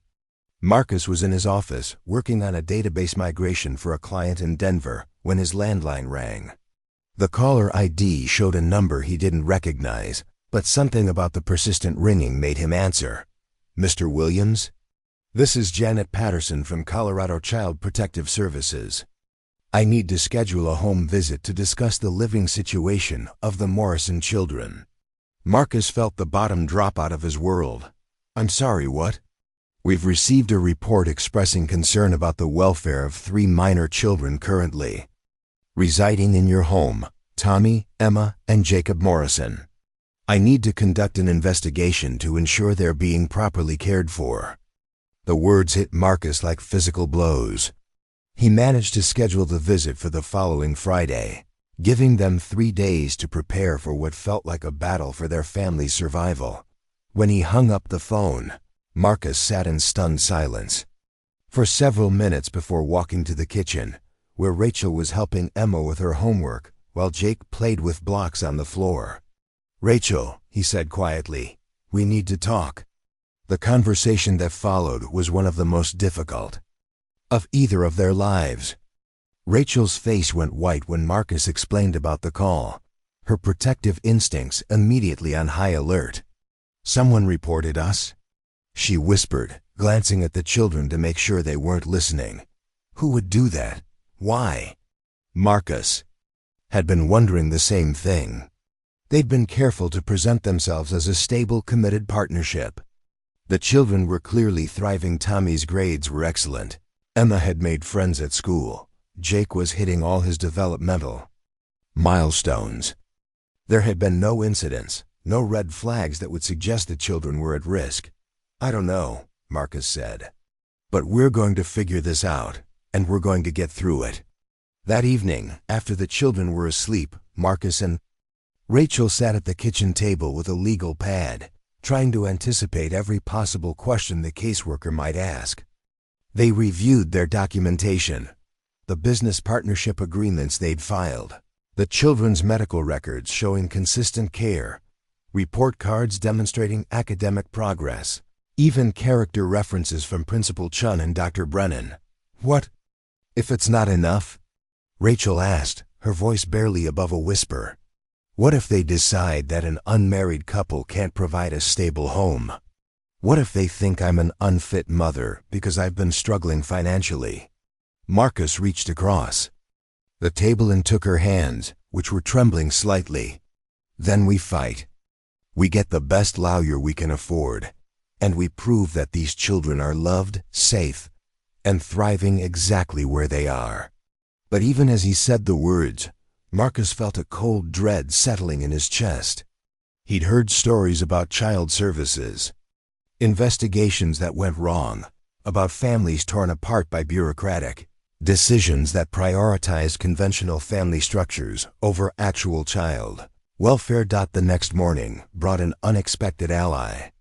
Principal Chun called to let them know that she'd been contacted by CPS as part of their investigation. "I want you to know," she said, "that I gave them a glowing report about all 3 children. Their attendance is perfect, their academic performance is excellent, and they show every sign of being happy, well-adjusted kids." Tommy's teacher specifically mentioned how much more confident he's become since enrolling here. Emma's reading level has jumped by 2 grades. And Jake is one of the most socially engaged children in our preschool program. The support was encouraging, but it also confirmed that this was a serious investigation, not just a routine check. Marcus spent that day making calls, trying to track down the source of the complaint. It was Bill Henderson from the auto shop who finally provided the missing piece of the puzzle. "I probably shouldn't be telling you this," Bill said over the phone, "but Roy Hutchins was in here yesterday, asking questions about you and the woman with the kids. Wanted to know how long they'd been living with you, whether there was anything inappropriate about the situation." Roy Hutchins. Marcus knew the name, a local busybody who served on the town council and seemed to take personal offense at anything that didn't fit his narrow definition of proper behavior. He was exactly the type of person who would see a single man living with a single mother and 3 children and assume the worst. Armed with this information, Marcus and Rachel began reaching out to everyone they'd interacted with since arriving. In Cedar Falls, Dr. Brennan wrote a letter documenting the children's excellent health and Rachel's responsible approach to their medical care. The librarian, Mrs. Foster, provided a statement about how regularly the family visited and how engaged the children were with educational activities. Even the paramedic who'd let Jake sit in the ambulance wrote a brief note about the boy's obvious comfort and trust with both adults, but it was Tommy who provided the most powerful testimony, though he didn't know it at the time. On Wednesday evening, as the family was finishing dinner, Tommy looked up from his plate and said, "Marcus, I've been thinking about that science fair project, the one about renewable energy systems.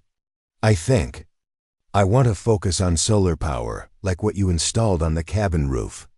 The casual way he said it, the assumption that Marcus would be there to help with a project due in May, the easy intimacy of a child discussing future plans with someone he considered family reminded Marcus exactly what they were fighting for. That night, Marcus found Rachel sitting on the porch despite the cold, wrapped in one of Sarah's old quilts, staring out at the starlit mountains. "Couldn't sleep either?" he asked, settling beside her. I keep thinking about Kansas, Rachel said quietly. About the months before we left, when everything was falling apart. There were nights when I wondered if I was making the right choices. If the kids would be better off with someone more stable, more financially secure. Marcus felt his chest tighten. And now? Rachel was quiet for a long moment. Now I know that stability isn't about having perfect circumstances. It's about having people who choose you, day after day, even when it's difficult. Especially when it's difficult. She turned to look at him, and in the starlight, Marcus could see tears on her cheeks. Whatever happens with this investigation, she continued, I need you to know that these have been the best months of my children's lives. Tommy laughs now. Really laughs. Emma draws pictures of our family and puts them on the refrigerator. Jake calls this place home without any hesitation. What about you? Marcus asked gently. Rachel smiled, the first genuine smile he'd seen from her in 3 days. I remember what it feels like to be part of a team again. To have someone who worries about the same things I worry about, who celebrates the same small victories. To go to sleep at night knowing that if something happens, I don't have to handle it alone. Friday arrived with nerve-wracking inevitability. Janet Patterson turned out to be a woman in her 50s with graying hair and kind eyes that seemed to take in everything. She spent nearly 3 hours at the cabin, touring every room, reviewing documentation, and most importantly, talking with each family member individually. Marcus watched through the window as she interviewed the children on the porch, noting how Emma leaned against Tommy as she spoke, how Jake climbed onto the caseworker's lap without fear, how Tommy answered questions with the thoughtful honesty that had become his trademark when it came time for Miss Patterson to speak with the adults. Marcus felt like he was facing the most important test of his life. Mr. Williams, she began, I need to understand the nature of your relationship with Miss Morrison and her children. Are you in a romantic relationship? The question was direct and professional, but Marcus understood its implications. We're partners, he said carefully. We share household responsibilities, child-rearing duties, and financial obligations. We're both committed to providing a stable, loving home for the children. But you're not married, not engaged, and Ms. Morrison has only been here for 2 months. Some people might question the permanence of such an arrangement. Some people, Marcus replied, think that families only count if they fit a particular legal or religious definition. But those children in there don't care about our marital status. They care about having adults who love them, support their dreams, help with their homework, and show up for every school event. Miss Patterson made notes, her expression neutral. And if your relationship with Miss Morrison were to end, what would happen to the children then? It was the question Marcus had been dreading, because it forced him to articulate something he'd barely allowed himself to think about. Then I would do everything in my power to maintain my relationship with them, he said without hesitation. I would want to remain part of their lives, to continue supporting them financially and emotionally. Those children aren't just Rachel's responsibility, they're mine too now. When Ms. Patterson interviewed Rachel, Marcus paced the kitchen like a caged animal, straining to hear the conversation through the closed office door. He caught fragments Rachel explaining their legal agreements, describing the children's adjustment, detailing their daily routines and long-term plans. Finally, after what felt like hours, Miss Patterson emerged from the office and asked to speak with both adults together. I'm going to be direct with you, she said, settling into a kitchen chair. Someone called our office with concerns about this living arrangement. They suggested that the children might be at risk, that there might be inappropriate relationships or unstable conditions. Marcus and Rachel sat rigidly, holding hands under the table. However, Miss Patterson continued, my investigation shows exactly the opposite. These children are thriving. Their physical health is excellent. Their emotional development is age-appropriate. Their educational progress is remarkable. Tommy's teacher told me he's like a different child since moving here, more confident, more engaged, more willing to participate in group activities. Marcus felt some of the tension leave his shoulders, but he didn't dare to hope yet. More importantly, the caseworker said, "It's clear that both of you are deeply committed to these children's welfare. Your partnership may be unconventional, but it's obviously working. You've created a stable, loving environment that prioritizes the children's needs above all else." She paused, reviewing her notes one final time. "I'm closing this case without further action. There is no evidence of neglect, abuse, or inappropriate conditions. In fact, this is one of the most stable family situations I've encountered in recent years." The relief was so overwhelming that Marcus felt dizzy. Rachel actually started crying, months of suppressed worry finally finding release. But Ms. Patterson wasn't finished. "I do want to offer some advice, though. You might want to consider formalizing your arrangements further. Guardianship papers, updated custody documentation, maybe even exploring adoption possibilities down the line. Not because there's anything wrong with your current situation, but because legal protections can prevent future challenges." After she left, the family celebrated with homemade pizza and a movie night that stretched well past the children's normal bedtime. But the real celebration was quieter, more profound, the knowledge that they'd survived their first major external threat and emerged even stronger. That night, as Marcus and Rachel cleaned up the kitchen together, she turned to him with a question that had clearly been building for days. "What you told her," she said, "about wanting to remain part of the children's lives, even if something happened between us. Did you mean that?" Marcus stopped loading the dishwasher and looked at her directly. "Every word. Those kids aren't a package deal that comes with dating you, Rachel. They're individuals I've grown to love independently. Tommy, Emma, and Jake are part of my life now, regardless of what happens between you and me." Rachel nodded slowly. "Good, because they love you too, not as a substitute father or a provider or a rescuer. They love you as Marcus, the man who teaches Tommy about solar energy, who braids Emma's hair when I'm running late, who reads Jake the same bedtime story every night without complaint." "And their mother?" Marcus asked quietly. "How does she feel about Marcus?" Rachel stepped closer, close enough that he could see the flecks of gold in her brown eyes. "Their mother," she said softly, "thinks Marcus might be the best man she's ever known. And she's starting to wonder if maybe, someday, when the timing is right and the children are ready, there might be room in their partnership for something more." It wasn't a declaration of love exactly, but it was something just as precious. The acknowledgement that what they were building together had the potential to become everything either of them had ever dreamed of, and that they were both brave enough to see where that path might lead. The CPS investigation had been meant to threaten their family's stability. Instead, it had forced them to articulate exactly what they meant to each other, and to realize that their commitment went deeper than convenience, deeper than necessity, deeper than either of them had dared to hope. They were no longer strangers, sheltering each other from storms. They were a family in every way that truly mattered. Spring in the Colorado Rockies arrived like a shy child, hesitant at first, then bursting forth with an enthusiasm that transformed the entire world. By mid-April, the snow had melted into rushing streams that carved new paths down the mountainsides, and the meadows around Marcus's cabin erupted in wild flowers that painted the landscape in impossible shades of purple, yellow, and red. For the Morrison-Williams household, the season brought changes that went far deeper than the external transformation of their mountain home.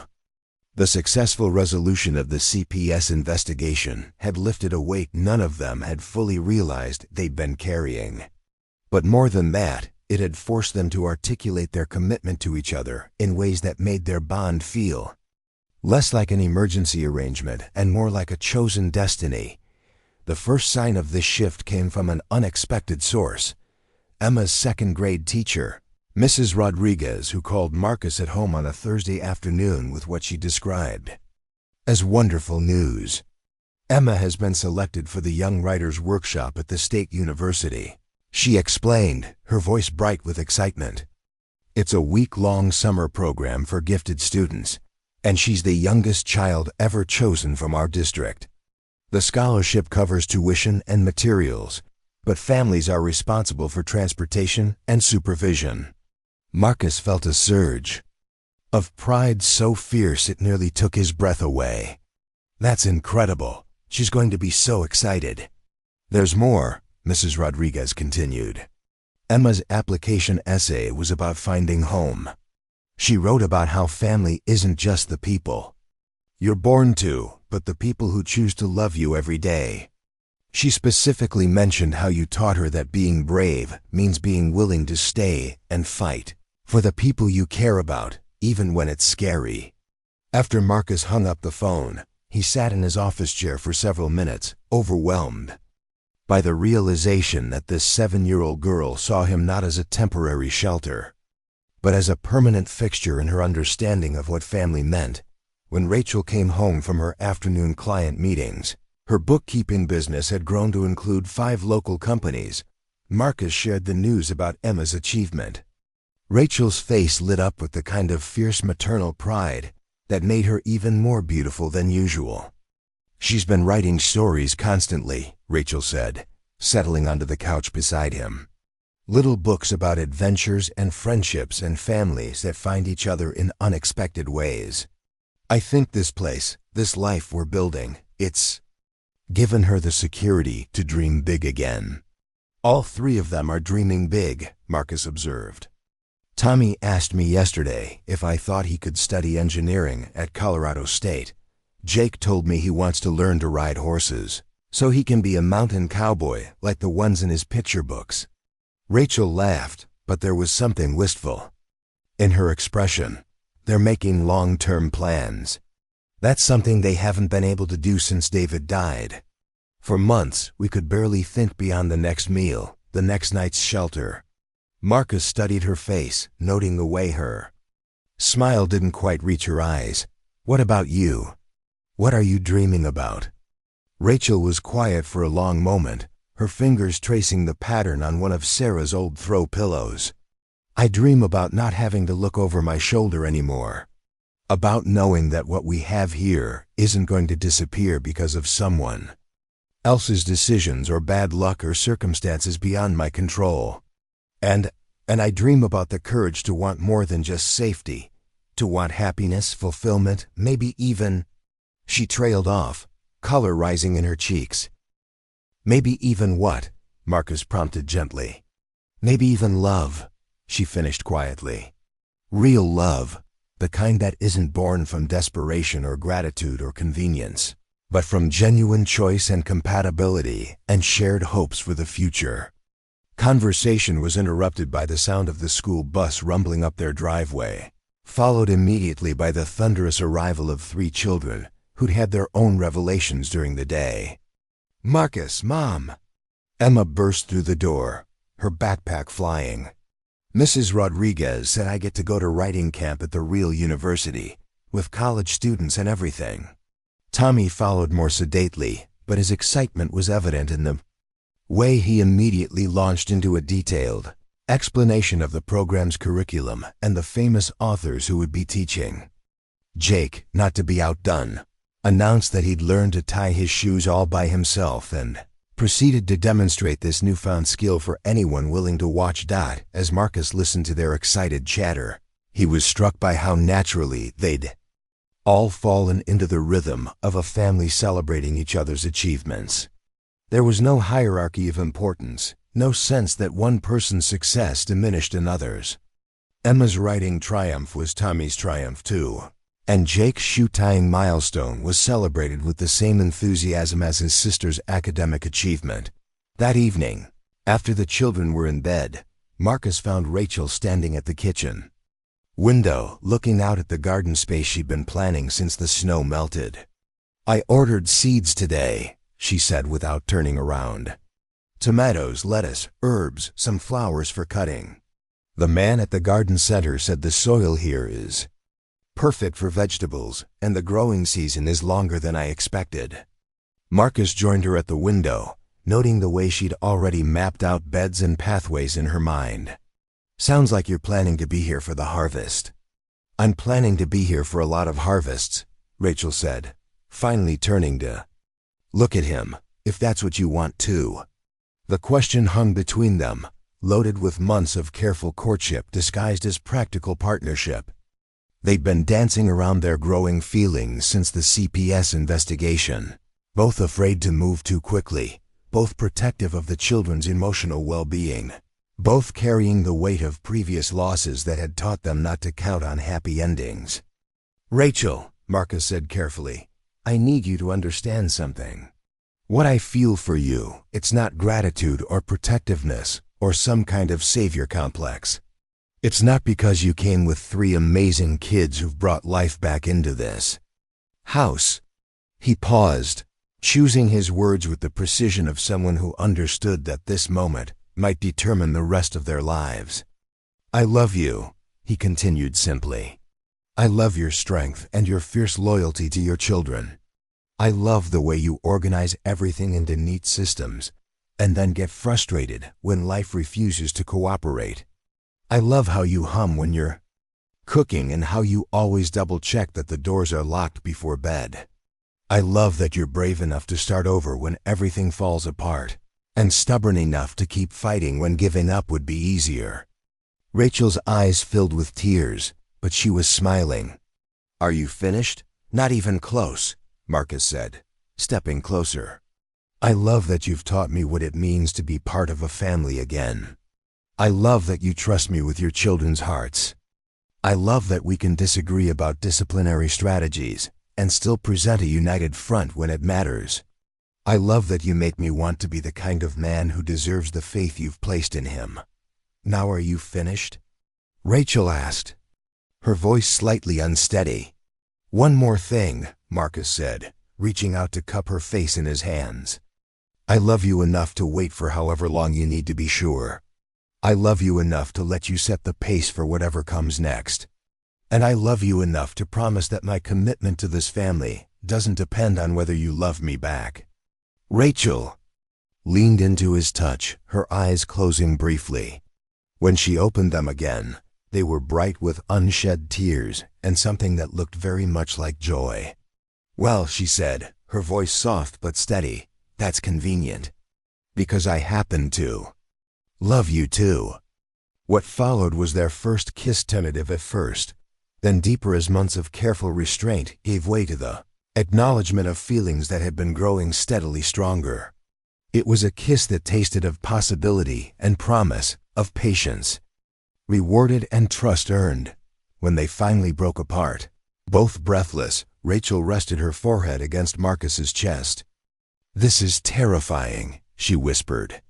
"The best things usually are," Marcus replied, stroking her hair. "What do we tell the children? The truth. That we love each other, and we love them, and we're committed to building a life together that honors all of those feelings." The conversation with the children took place the next morning over pancakes, a meal that had become their family's unofficial forum for important discussions. Marcus and Rachel had spent much of the night talking about timing, about how to present their evolving relationship in ways that felt safe and natural to 3 children who'd already experienced too much upheaval. "We have something we want to talk to you all about," Rachel began, her hand finding Marcus's under the table. Tommy looked up sharply, his expression immediately wary. At 11 years old, he'd learned that adult conversations that began that way often brought unwelcome changes. "It's good news," Marcus said quickly, recognizing the boy's concern. "At least we think it is." Emma stopped cutting her pancakes and gave them her full attention. Jake continued eating, but his chewing slowed as he sensed the significance of the moment. "You know how Marcus and I have been partners in taking care of this family?" Rachel continued. "How we've been working together to make decisions and share responsibilities." All 3 children nodded. "Well," Rachel said, her voice gentle but clear, "we've realized that we don't just want to be partners in raising you. We want to be partners in everything. We love each other. And we want our family to include that love too. Tommy's wariness remained, but it was tempered now by something that might have been hope. Are you going to get married? It was the question they'd been expecting, the one that required the most delicate answer. Maybe someday, Marcus said. But not right now. Right now, we just want to be honest about our feelings and let you know that they don't change anything about our commitment to you. If anything, they make that commitment stronger. So you're going to keep living together? Emma asked. And taking care of us together? For as long as you want us to, Rachel confirmed. This is your home too, and we want you to feel safe here. Jake, who'd been listening with the intense concentration he brought to all adult conversations he didn't fully understand, finally spoke up. Are you going to have more babies? The question hit both adults like a physical blow, not because it was inappropriate, but because it touched on dreams neither had dared to voice. Marcus thought of Sarah, of all the years they'd tried unsuccessfully to have children. Rachel thought of the pregnancy scare she'd had just before David's death, and how relieved she'd been not to face single motherhood with a newborn. We haven't talked about that, Rachel said honestly. Right now, we're very happy with the family we have. But you might? Emma pressed, and there was something in her voice, not jealousy, but a kind of generous hope that made both adults' hearts swell. We might, Marcus allowed. But any decisions like that would be family decisions. We'd want to know how all of you felt about it first. Tommy, who'd been quietly processing the entire conversation, finally spoke with the thoughtful precision that had become his trademark. I think, he said carefully, that it's good when people love each other. It makes everything feel more stable, more permanent. And I think Emma and Jake and I have been happier here than we've been anywhere else. He paused, taking a bite of pancake before continuing. I guess what I'm saying is, if you two love each other, that's probably good for all of us. Because it means you're choosing to stay, not just for us, but for each other too. The wisdom of this 11-year-old boy who'd learned far too young how to analyze adult motivations and predict family stability left both Marcus and Rachel speechless for a moment. That's exactly right, Rachel said finally. We're choosing each other, and we're choosing all of you, and we're choosing this life we're building together. The rest of the morning proceeded with a lightness that had been absent for weeks. The children seemed to sense that some invisible barrier had been crossed, that their family had moved from provisional to permanent in ways that went beyond legal documents or spoken commitments. Emma immediately began planning what she called a family celebration dinner, complete with fancy napkins and candles. Tommy offered to help Marcus with a household repair project he'd been putting off, saying it would be good practice for taking care of our house. Jake simply climbed into Marcus's lap during story time that afternoon and announced, I love you, Daddy Marcus. The casual use of the word daddy nearly undid Marcus completely. It wasn't a formal adoption, wasn't a legal declaration, but it was something far more precious, the gift of a 3-year-old's uncomplicated love and trust. That evening, as Marcus and Rachel sat on the porch watching the sun set behind the mountains, they felt the profound contentment that comes from finally saying out loud what hearts have been whispering for months. So what happens now? Rachel asked, her head resting on Marcus's shoulder. Now we keep doing what we've been doing, Marcus replied. We love each other, we raise those incredible kids, we build something beautiful together. One day at a time. That simple? Marcus thought about the journey that had brought them to this moment, the storm, the desperate walk through the snow, the gradual building of trust, the external challenges they'd weathered, the growing realization that they'd found something neither had been looking for, but both desperately needed. Not simple, he corrected gently, but right. Sometimes the most important things are complicated to build, but simple to understand. As the first stars appeared in the darkening sky, they sat together in comfortable silence, two people who'd discovered that love doesn't always arrive the way you expect it. Sometimes it comes disguised as necessity, wrapped in crisis, delivered by circumstances that seem more like disasters than blessings. But when it's real love, the kind that grows slowly and roots deeply, the kind that makes space for children's dreams and adult fears, the kind that chooses commitment over convenience, it has the power to transform not just individual lives, but entire families, entire futures. The seeds Rachel had planted in her garden were beginning to sprout. But the seeds of forever they'd been planting in each other's hearts were already bearing fruit in ways none of them could have imagined when a desperate family stumbled through a blizzard and found not just shelter, but home. 1 year later, the October wind carried a different kind of promise through the Colorado pines. Where it had once whispered of endings and survival, it now spoke of harvest, of cycles completed, of seeds that had grown into something beyond anyone's wildest hopes. Marcus stood on the same porch where he'd first spotted 4 desperate figures stumbling through a blizzard. But the man who watched the approaching storm clouds was fundamentally transformed. Gone was the hollow-eyed widower who'd been merely existing in the shadow of loss. In his place stood someone who'd rediscovered what it meant to be truly alive, not despite tragedy, but because he'd learned to let love grow in the spaces grief had carved in his heart. The approaching weather system was fierce. Forecasters warning of the earliest October blizzard in recorded history. But this time, Marcus felt no dread at the prospect of being snowed in. The pantry was well stocked not just with emergency supplies, but with the ingredients for family meals that would stretch comfortably through any storm. The generator hummed efficiently in the shed, and backup heating systems were ready if needed. Most importantly, the silence that had once felt oppressive would now be filled with the cheerful chaos of a house that had become a true home. "Dad, the weather radio says we could get 18 inches overnight," Tommy called from the kitchen, where he was helping Rachel prepare what had become their traditional storm feast. A elaborate meal they cooked together whenever severe weather threatened, turning potential crisis into family celebration. "Dad," the word still sent a thrill through Marcus's chest, though Tommy had been using it naturally for months now. Not because of any legal proceedings. The adoption papers wouldn't be finalized until after Marcus and Rachel's wedding in the spring, but because the 11-year-old had decided that Marcus had earned the title through daily acts of love and commitment. 18 inches sounds about right, Marcus replied, hanging up his coat as he came inside. "Good thing we got the winter supplies in last week." The cabin buzzed with efficient preparation.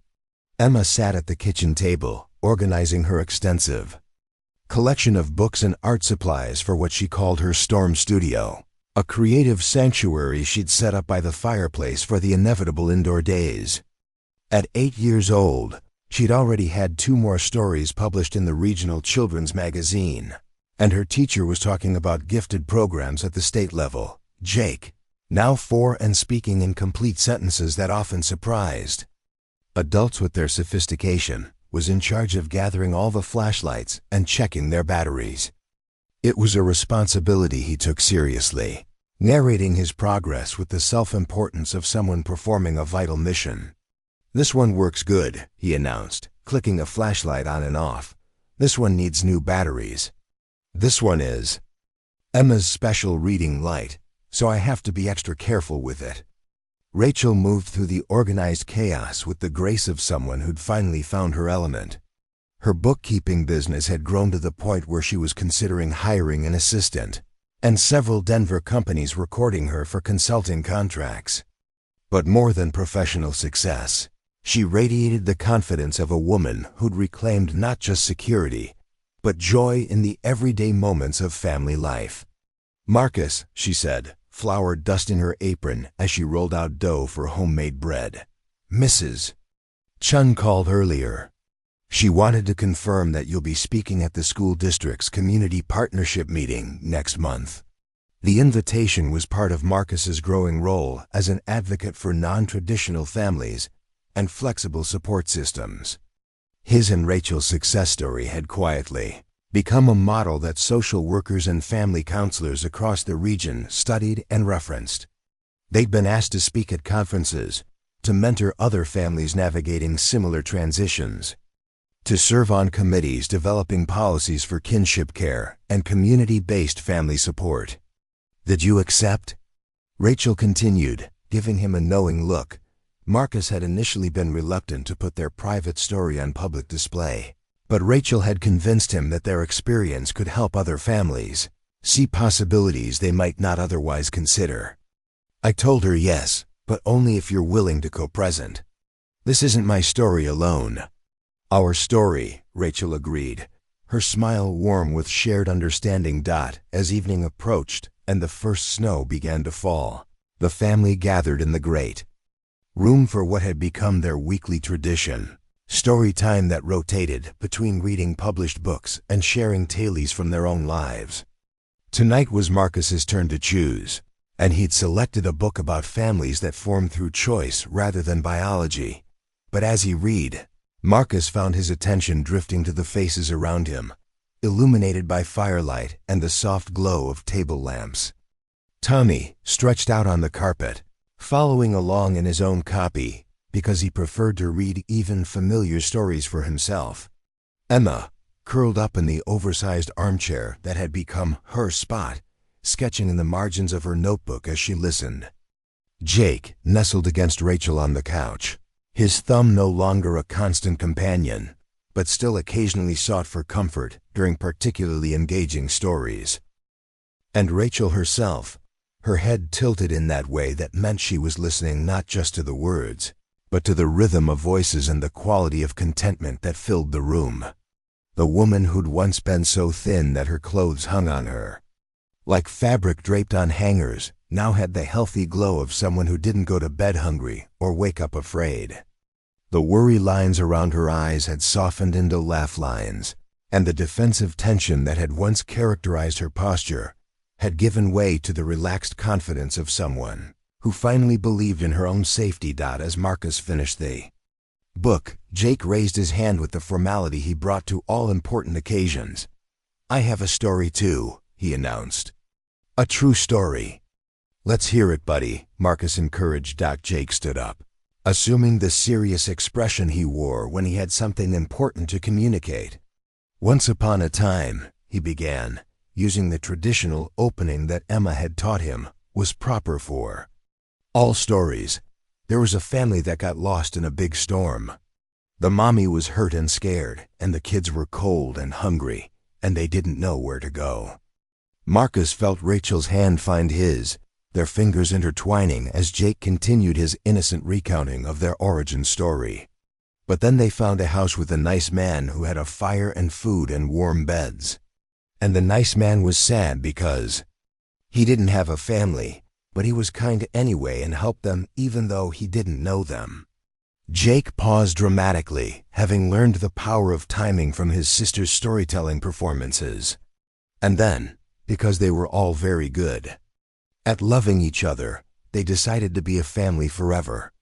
And the nice man wasn't sad anymore, and the mommy wasn't scared anymore, and the kids got to have a daddy and a mommy and a house where they could keep all their toys and never have to pack them up again. He finished with a satisfied nod, clearly pleased with his narrative skills. That's a very good story, Tommy said seriously. Very accurate reporting of the facts. It is a good story, Emma agreed. But I think the best part is what happened after that. All the adventures we've had. And all the adventures we're going to have. As if summoned by her words, the wind outside picked up, rattling the windows with the familiar sound that had once filled Marcus with dread, but now simply reminded him of nature's cycles of challenge and renewal. Sounds like our next adventure is starting right now, Rachel observed, nodding toward the windows where snow was beginning to accumulate on the sills. Good thing we're all together, Jake said with the matter-of-fact wisdom that occasionally emerged from his 4-year-old observations. After the children were settled for the night, Marcus and Rachel found themselves once again on the porch, despite the cold and the falling snow. It had become their ritual, these quiet moments of connection at the end of busy days. These opportunities to check in with each other away from the loving chaos of active family life. "A year ago tonight," Rachel said, pulling Marcus's jacket tight around her shoulders, "we were sleeping on your floor, and I was sure we'd be gone as soon as the roads cleared." "A year ago tonight," Marcus replied, wrapping his arms around her from behind, "I was convinced I'd spend the rest of my life alone, that Sarah's death had closed the door on any possibility of family." They stood in comfortable silence, watching the snow fall and thinking about the journey that had brought them to this moment of profound contentment. "Do you ever wonder what would have happened if we'd never knocked on your door?" Rachel asked. "If we'd kept walking, found some other shelter?" Marcus considered the question seriously. "I think we would have found each other somehow. Maybe not that night, maybe not in that way, but I believe some connections are inevitable. Some families are meant to exist, even if they have to create themselves from circumstances that seem more like disasters than blessings." "Destiny?" Rachel asked, a smile in her voice. "Choice," Marcus corrected gently. "Destiny might have brought us together, but choice is what made us a family. Every day we choose each other, every day we choose to stay, every day we choose to build something together instead of just surviving separately." Rachel turned in his arms, her face serious in the porch light. "I need to tell you something I've never said before." Marcus felt a flutter of concern. "Okay, that first night, when you brought us inside and fed us soup and gave us blankets, I wasn't just grateful for the shelter. I was terrified by how much I wanted to stay. Not just until, the storm passed, but forever.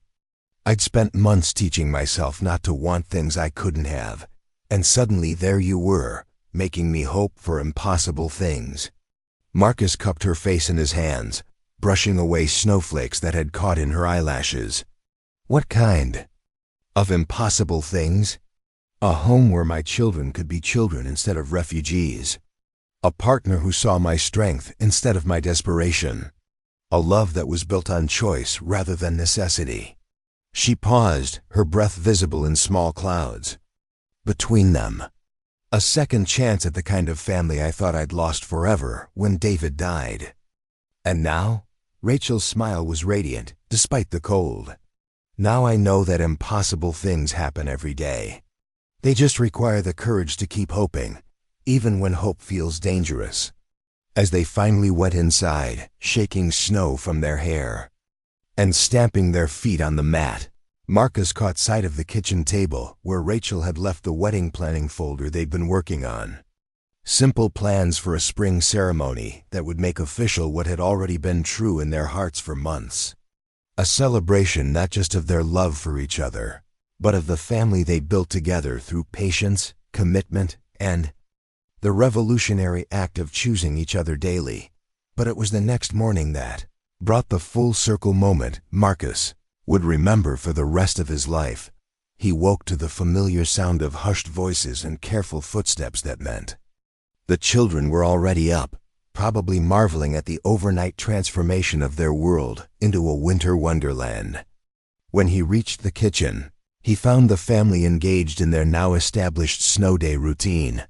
Rachel making hot chocolate, Emma reading weather reports aloud from the radio, Tommy calculating how much snow removal would be needed, Jake organizing his snow gear with military precision. It was a scene of such domestic normalcy that Marcus had to pause in the doorway, overwhelmed by the simple miracle of it all. That's when they heard it, a faint knocking at the door, barely audible. Over the wind, Marcus and Rachel exchanged a look of understanding. They both knew that sound, that tentative plea for help from someone caught in circumstances beyond their control. "Stay here," Marcus said quietly, but Tommy was already moving toward the window. "There's someone out there," the boy reported, his voice calm but alert. "Looks like a family. They've got kids." Marcus opened the door to find a young couple with 2 small children, all of them snow-covered and clearly in distress. Their car, visible at the end of the driveway, had clearly slid off the road and was now thoroughly stuck in a snowbank. "I'm so sorry to bother you," the man began, his voice shaking with cold and embarrassment. "Our GPS said this road was clear, but we got caught in the storm, and our car—" "Come in," Marcus said immediately, stepping aside. "All of you. You must be freezing." As the desperate family stumbled into the warmth of the cabin, Marcus caught Rachel's eye and saw his own thoughts reflected in her expression. This was how it started, with desperate people seeking shelter, with the simple human decision to help rather than turn away. But this time, they weren't just offering emergency shelter. They were offering the gift of their own experience, the knowledge that sometimes what looks like disaster is actually the beginning of something beautiful. Emma, without being asked, immediately began gathering blankets. Tommy started the process of making hot soup, his movements confident and purposeful. Jake approached the newcomer children with the gentle curiosity of someone who remembered what it felt like to be scared and cold and uncertain. And Rachel, this woman who'd once been in exactly the same position as the stranger now warming herself by their fire, began the quiet work of offering not just practical help, but hope. "You're safe now," she said simply, the same words Marcus had once offered her. "Let's get you all warm and fed, and then we'll figure out what comes next." As Marcus helped the stranded father move their luggage inside, the man shook his head in amazement. "I don't know how to thank you," he said. "We've been driving for hours, and you're the first people to even answer your door." Marcus looked back at his house, where the windows glowed with warm light and the sound of multiple conversations created a symphony of family life. He thought about the scared, desperate woman who'd once stood where this stranger stood now, and about the 3 children who'd learned to trust again in the safety of this home. "Sometimes," Marcus said quietly, "helping each other is just what families do, even when we haven't met before."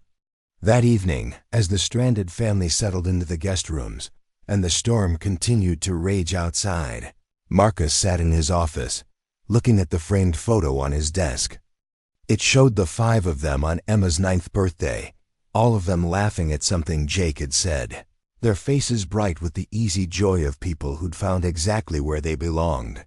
Next to it sat another photo, one he'd kept there for 3 years, Sarah smiling with the gentle wisdom that had first drawn him to her.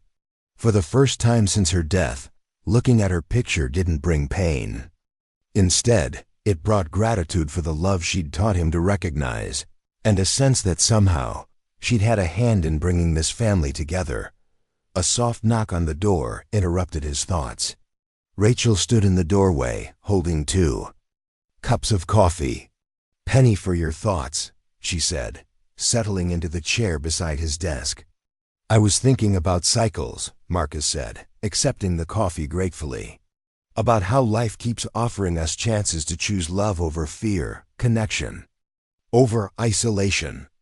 About how the storm that brought you to me has just brought us the opportunity to be what you needed that night." Rachel nodded, understanding immediately. "The scared couple in our guest room? They remind me of us a year ago. Lost, desperate, trying to hold their family together despite circumstances that seemed impossible to overcome." "And?" Marcus smiled, the expression carrying all the warmth and certainty that had grown in his heart over the past year. "And I'm thinking that maybe the best way to honor what we've built together is to help other families discover what we've learned. That home isn't always a place you're born into. Sometimes it's something you build with people who understand that love is a verb, not just a feeling." Rachel reached across the space between their chairs and took his hand. "Are you suggesting we become the kind of people who open their doors to stranded families?" "I'm suggesting we become the kind of people who never forget that we were once that stranded family, and that the difference between despair and hope sometimes comes down to someone being willing to say, 'Come in, you're safe now. Let's figure this out together.'" Outside, the wind howled and the snow continued to fall. But inside the cabin that had once sheltered Marcus's grief and then nurtured his healing, 2 families settled in for the night.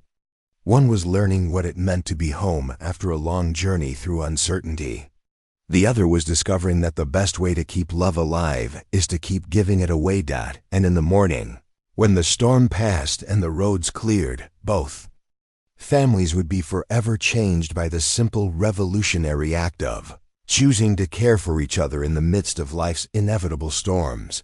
The man who'd once sheltered 3 hungry children and their wounded mother had indeed discovered that they'd changed his life. But more than that, he'd learned that transformation is contagious, that families built on choice and commitment have the power to create ripples of hope that extend far beyond their own walls, far beyond their own stories, far beyond their own ability to imagine. In the end, Marcus Williams had found something more precious than he'd ever dared to dream. Not just a family of his own, but a way of being in the world that honored both his losses and his blessings, that transformed his capacity for love from something hoarded in memory into something shared with anyone brave enough to believe that better days were possible. Even in the midst of the storm, the circle was complete, but the story, their story, and all the stories it would inspire, was just beginning. Up next, you've got 2 more standout stories right on your screen. If this one hit the mark, you won't want to pass these up. Just click and check them out. And don't forget to like, subscribe, and turn on the notification bell so you don't miss any upload from us.